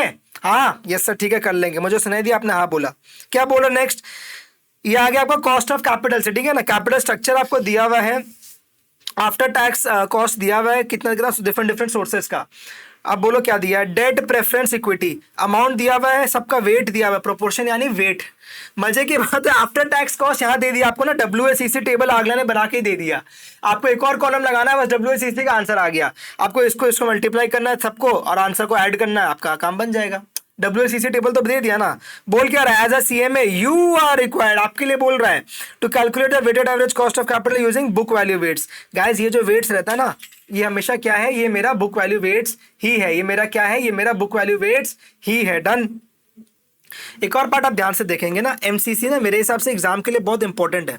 मार्जिनल कॉस्ट ऑफ कैपिटल आपके जून एग्जाम्स के लिए बहुत इंपॉर्टेंट है, बिकॉज बहुत फ्रीक्वेंट नहीं पूछता है इंस्टीट्यूट MCC पे क्वेश्चन, लेकिन ना बहुत समय से आया हुआ नहीं होता तो आने का चांस है, ठीक है, कभी सरप्राइज करके देगा वो, और क्या पता MQP में दे दे तो हो सकता है आप जून एग्जाम में दे ही दे। ध्यान से देखेंगे, weighted marginal cost of capital बोलता क्या सर, एडिशनल फंड जो मैंने रेज किया उसका मेरे को वेटेड कॉस्ट बता दे, बस इतना सा ही कंसेप्ट है। बच्चे उसको बहुत ज्यादा कॉम्प्लेक्स बना लेते हैं। मेरे को बोल क्या रहा क्वेश्चन, देखो ये क्वेश्चन भी अच्छा दिया है, बोल रहा है उसको 6 लाख रुपए और चाहिए, बढ़िया बात है, एक्सपेंशन के लिए चाहिए, लेकिन वो कैसे लाएगा सर, डेट प्रेफरेंस इक्विटी से 3 डेढ़ करके लाएगा, मतलब 4.5 और 1.5 6 लाख रुपए हो गया ये। हाँ, ये 6 लाख रुपए 3 डेढ़ करके लाएगा। अब आपको दे दिया अमाउंट क्या लाना है, आप वेट्स निकाल सकते हो 0.5 0.25 0.25 if I am not wrong, यही आएगा वेट्स, राइट। कॉस्ट आपको ऊपर दे दिया राजा, ये सेम कॉस्ट यहाँ आएगा, और आंसर निकाल लीजिए। समझ में आया, आंसर निकाल लीजिए MCC का, कॉस्ट से मल्टीप्लाई करिएगा, इसको ऐड करिएगा और लास्ट में ऐड कर लीजिएगा, इसको कैलकुलेट करके लास्ट में ऐड कर लीजिएगा, यही करना है बस। कुछ डिफिकल्ट लग रहा है क्या? नहीं यार, बट डिफिकल्ट कुछ नहीं है, अपने आप को बैक करना है बस कि यार आने देना, जो आएगा अपने कर लेंगे, बस इतना कॉन्फिडेंस रखना है, ठीक है ना, हो जाएगा। आ जाओ, एक अच्छा क्वेश्चन जो मैं बोल रहा था आपको ये वाला है, ये क्वेश्चन को जस्टिस देना चाहिए कि हाँ यार इंस्टीट्यूट ने एक अच्छा क्वेश्चन हमसे तो जरूर पूछ लिया। पढ़ते हैं साथ में, ठीक है, टाइम लेके अच्छा से कराऊंगा। M Limited is considering the introduction of a new product, कोई नया प्रोडक्ट का इंट्रोडक्शन होने वाला है। It is estimated that profits before depreciation would increase by ₹60,000 each year. ठीक है, वापस पढ़ते हैं, आपको एक नया प्रोडक्ट आने वाला है और ये एस्टिमेशन क्या हो रहा है कि मेरा प्रॉफिट बिफोर डेप्रिसिएशन क्या होगा, 60,000 से हर साल बढ़ने वाला है फॉर द फर्स्ट 4 ईयर्स। मतलब मेरा नया प्रोडक्ट आने से मेरा इंक्रीमेंटल प्रॉफिट हर साल 60,000 60,000 60,000 60,000 आने वाला है। क्लियर है क्या ये लाइन? यस सर क्लियर है। फिर and 30,000 for the remaining period, फिर बोल दिया भाई कुछ साल तक तो 60,000 आएगा इंक्रीमेंटल, लेकिन बाद में ना 30,000 करके आएगा, बाद में ना 30,000 करके आएगा। Okay, and advertisement cost of ₹10,000 is expected to be incurred in the first year. Ad का खर्चा लेकिन पहला साल लगने वाला है, ठीक है, which is not included in the above estimate of profits. मतलब ये profit before depreciation and before advertisement cost दिया हुआ है। बेसिकली क्या बोला, प्रॉफिट जो दिया हुआ है ना ये राजा 60,000 का, ये बिफोर डेप्रिसिएशन तो है ही, साथ साथ इसमें ना एडवर्टाइजमेंट वाला कॉस्ट भी माइनस नहीं किया हुआ है, तो वो अपने कर लेंगे माइनस, ठीक है। Cost will be admissible for tax purposes in the first year, ठीक है, बहुत बढ़िया बात अपने को मालूम है। A new plant costing ₹1 lakh will be installed for the production of a new product. अपने स्टार्टिंग में बात इस नया प्रोडक्ट का कर रहे हैं, उसमें ना 1 लाख रुपए का कॉस्ट लगने वाला है और इस नया प्रोडक्ट के लिए ही लगने वाला है। मतलब कुछ इंक्रीमेंटल कॉस्ट भी लग रहा है और इंक्रीमेंटल प्रॉफिट की बात कर रहा था क्वेश्चन स्टार्टिंग में। हाँ, सैल्वेज वैल्यू दे दिया राजा अपने को आफ्टर लाइफ ऑफ 10 ईयर्स। ध्यान देंगे एक मिनट, हाँ सर इंपॉर्टेंट है, थोड़ा सा हाईलाइट वाइलाइट कराओ। ओके, 10 ईयर्स बोला है और ऊपर ना 60,000 फॉर द फर्स्ट 4 ईयर्स आ रहा था।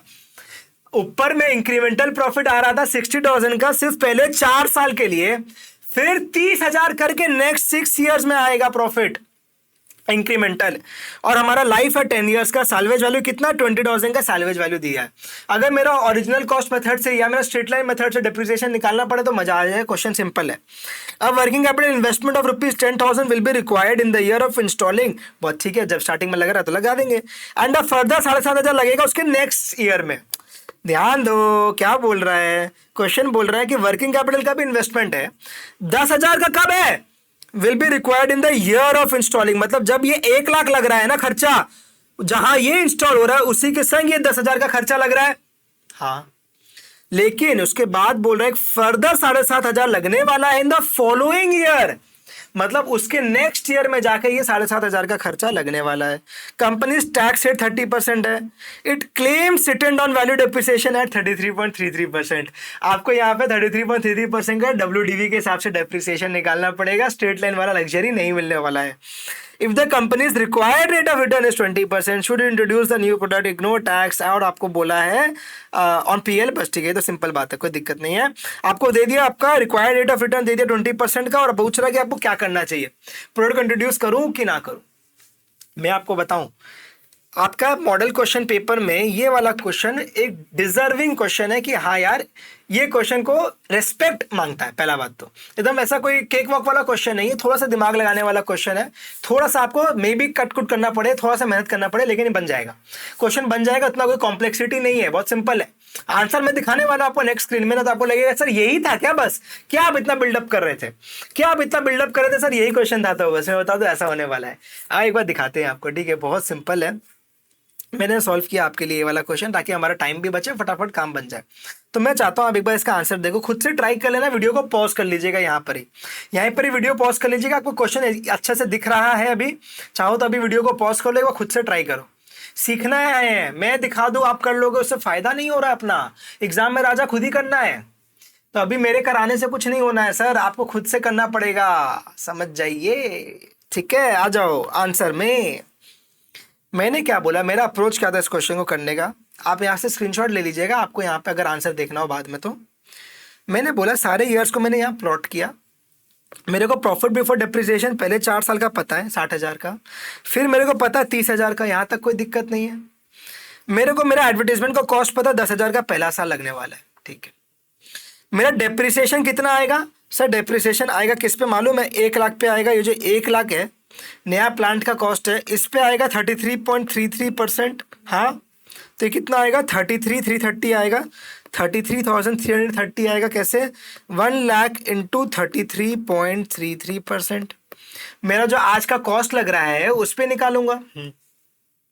प्रॉफिट बिफोर टैक्स आ गया, this minus this profit before tax, tax कर लेना, पैट ले आना, फिर सीफेट आएगा। डेटली मैंने सीफेट कैलकुलेटर में कैलकुलेट कर दिया, प्लीज। हाँ, ये दो आप लोग खुद लिख लीजिएगा। सीफेट मैंने कैसे किया सर पीबीटी आ गया था, इसमें से टैक्स माइनस किया तो पैट आ गया, फिर मैंने डिप्रिसिएशन वापस ऐड कर दिया। सिंपल सा कैलकुलेशन है, कैलकुलेटर में मैंने कर दिया फटाफट, ठीक है। ये भी ठीक है, यहाँ भी ठीक है क्या, हाँ सर ठीक है।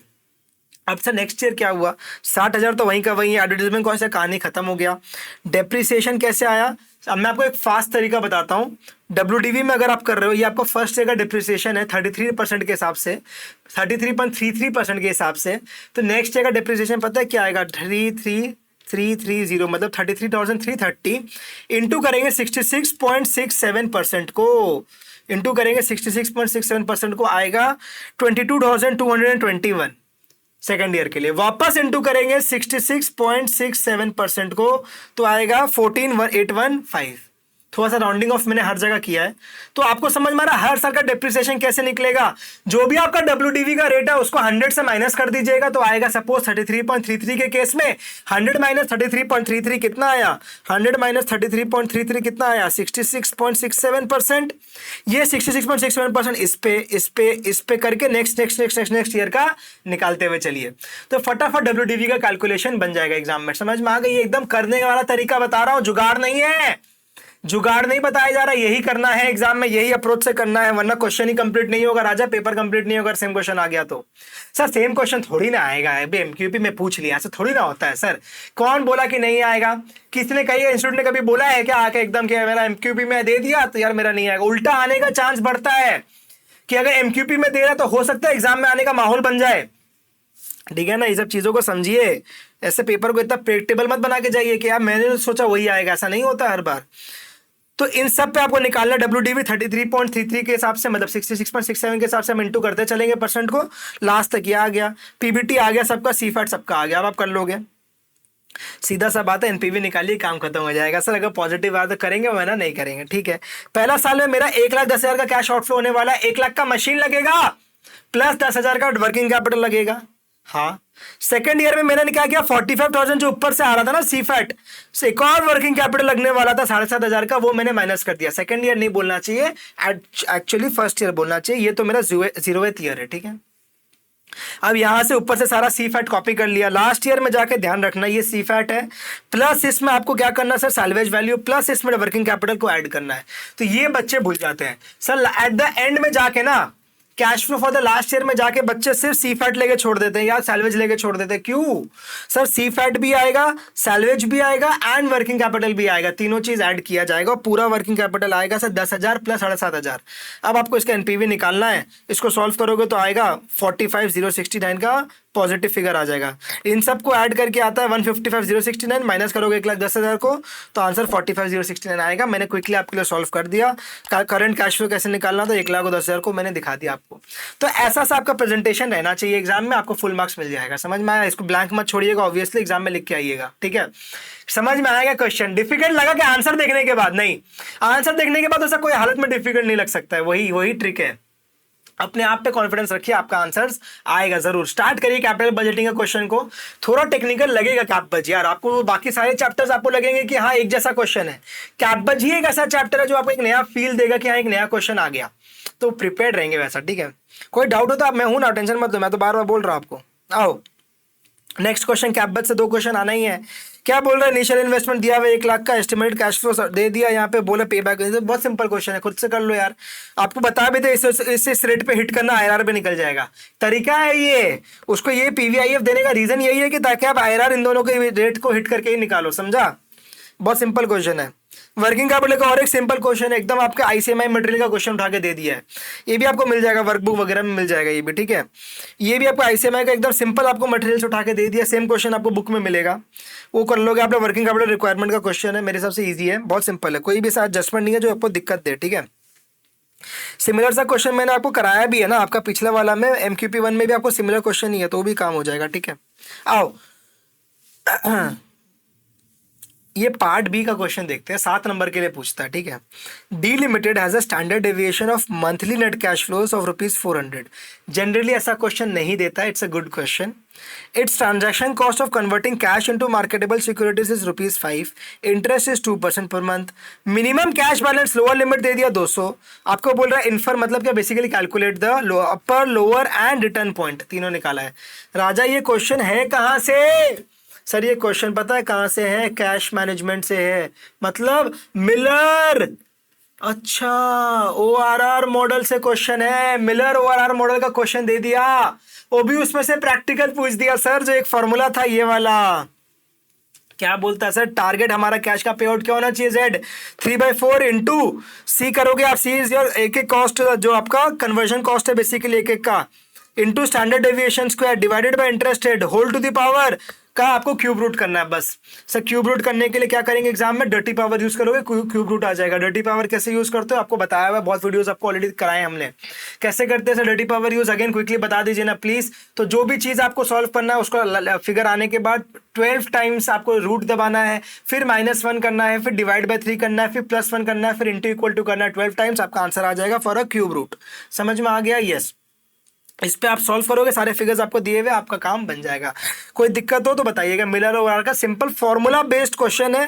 चैलेंज इज व्हाट कि सर ये फॉर्मूला याद नहीं रहता, पहला। सेकंड, सर अपर लिमिट क्या होगा? अपर लिमिट इज बेसिकली आपका lower limit plus 3z। Return point क्या होगा? आपका रिटर्न पॉइंट होगा लोअर लिमिट प्लस z। तो ये z आपको निकालना है, उसके बाद ये दोनों फॉर्मूला में पुट करिएगा, डन डन डन डन हो जाएगा। नेक्स्ट आपको कैपिटल स्ट्रक्चर का क्वेश्चन है ये। बोल रहा है एनुअल ईबीआईटी 1 लाख है, company has 4 lakh and 10% debentures, equity का कैपिटलाइजेशन रेट 12.5% दिया हुआ है। कंपनी ने डिसाइड किया to raise 1 lakh by the issue of 10% debentures and the use of proceeds thereof to redeem equity shares. ठीक है, तो बोल रहा है बेसिकली कि 1 लाख का बाद में वो क्या करेगा, 10% डिवेंचर और इशू करेगा और उस 1 लाख रुपए से इक्विटी को रिडीम करने का चाहता है। ठीक है, as a CMA you are required to calculate the total value of the firm and also the overall cost of capital under the existing and the proposed plan. तो 2 बार सॉल्व करना है। It's a good question. ये आपका कहां से है? इसे कैपिटल स्ट्रक्चर का आपका नेट इनकम अप्रोच का क्वेश्चन है। ये आपका नेट इनकम अप्रोच का क्वेश्चन है। मैं बताऊं, सिंपल है। 1 लाख का ईबीआईटी से चालू करिएगा, इंटरेस्ट दिया हुआ है अंडर द एग्जिस्टिंग स्ट्रक्चर, बता रहा हूं खुद से करने के लिए बता रहा हूं, फ्लो बस। एग्जिस्टिंग स्ट्रक्चर में 4 लाख का 10% का आप इंटरेस्ट माइनस कर दिएगा, आपका ईबीटी आ गया, टैक्स रेट कुछ दिया हुआ नहीं है, वही पैट हो गया। उसको डिवाइड करेंगे इक्विटी कैपिटलाइजेशन रेट से, 12.5% से डिवाइड करिएगा, आपका वैल्यू ऑफ इक्विटी आ गया। वैल्यू ऑफ डेट आपको 4 लाख का दिया हुआ है, आपका आ गया वैल्यू ऑफ फर्म। समझ में आ गई क्या? EBIT दिया हुआ है, वैल्यू ऑफ फर्म आ गया तो ओवरऑल कॉस्ट ऑफ कैपिटल भी आ गया ना। EBIT by value of firm कर दीजिएगा, ओवरऑल कॉस्ट ऑफ कैपिटल भी आ जाएगा। तो हमारा एग्जिस्टिंग स्ट्रक्चर का काम तो खत्म हो गया। अब आ गए प्रोपोज स्ट्रक्चर में। प्रोपोज स्ट्रक्चर में भी क्या सर, EBIT 1 लाख से चालू हो रहा है। आपका टोटल डेट कितना हो गया? 4 लाख और 1 लाख 5 लाख, 10% का डिबेंचर है, उसका इंटरेस्ट माइनस करिएगा, EBT आ गया आपका, वापस पैट वही बन गया। अगेन इक्विटी कैपिटलाइजेशन रेट 12.5 दिया है, आप इजीली सॉल्व कर सकते हो वापस अंडर द प्रोपोज प्लान भी।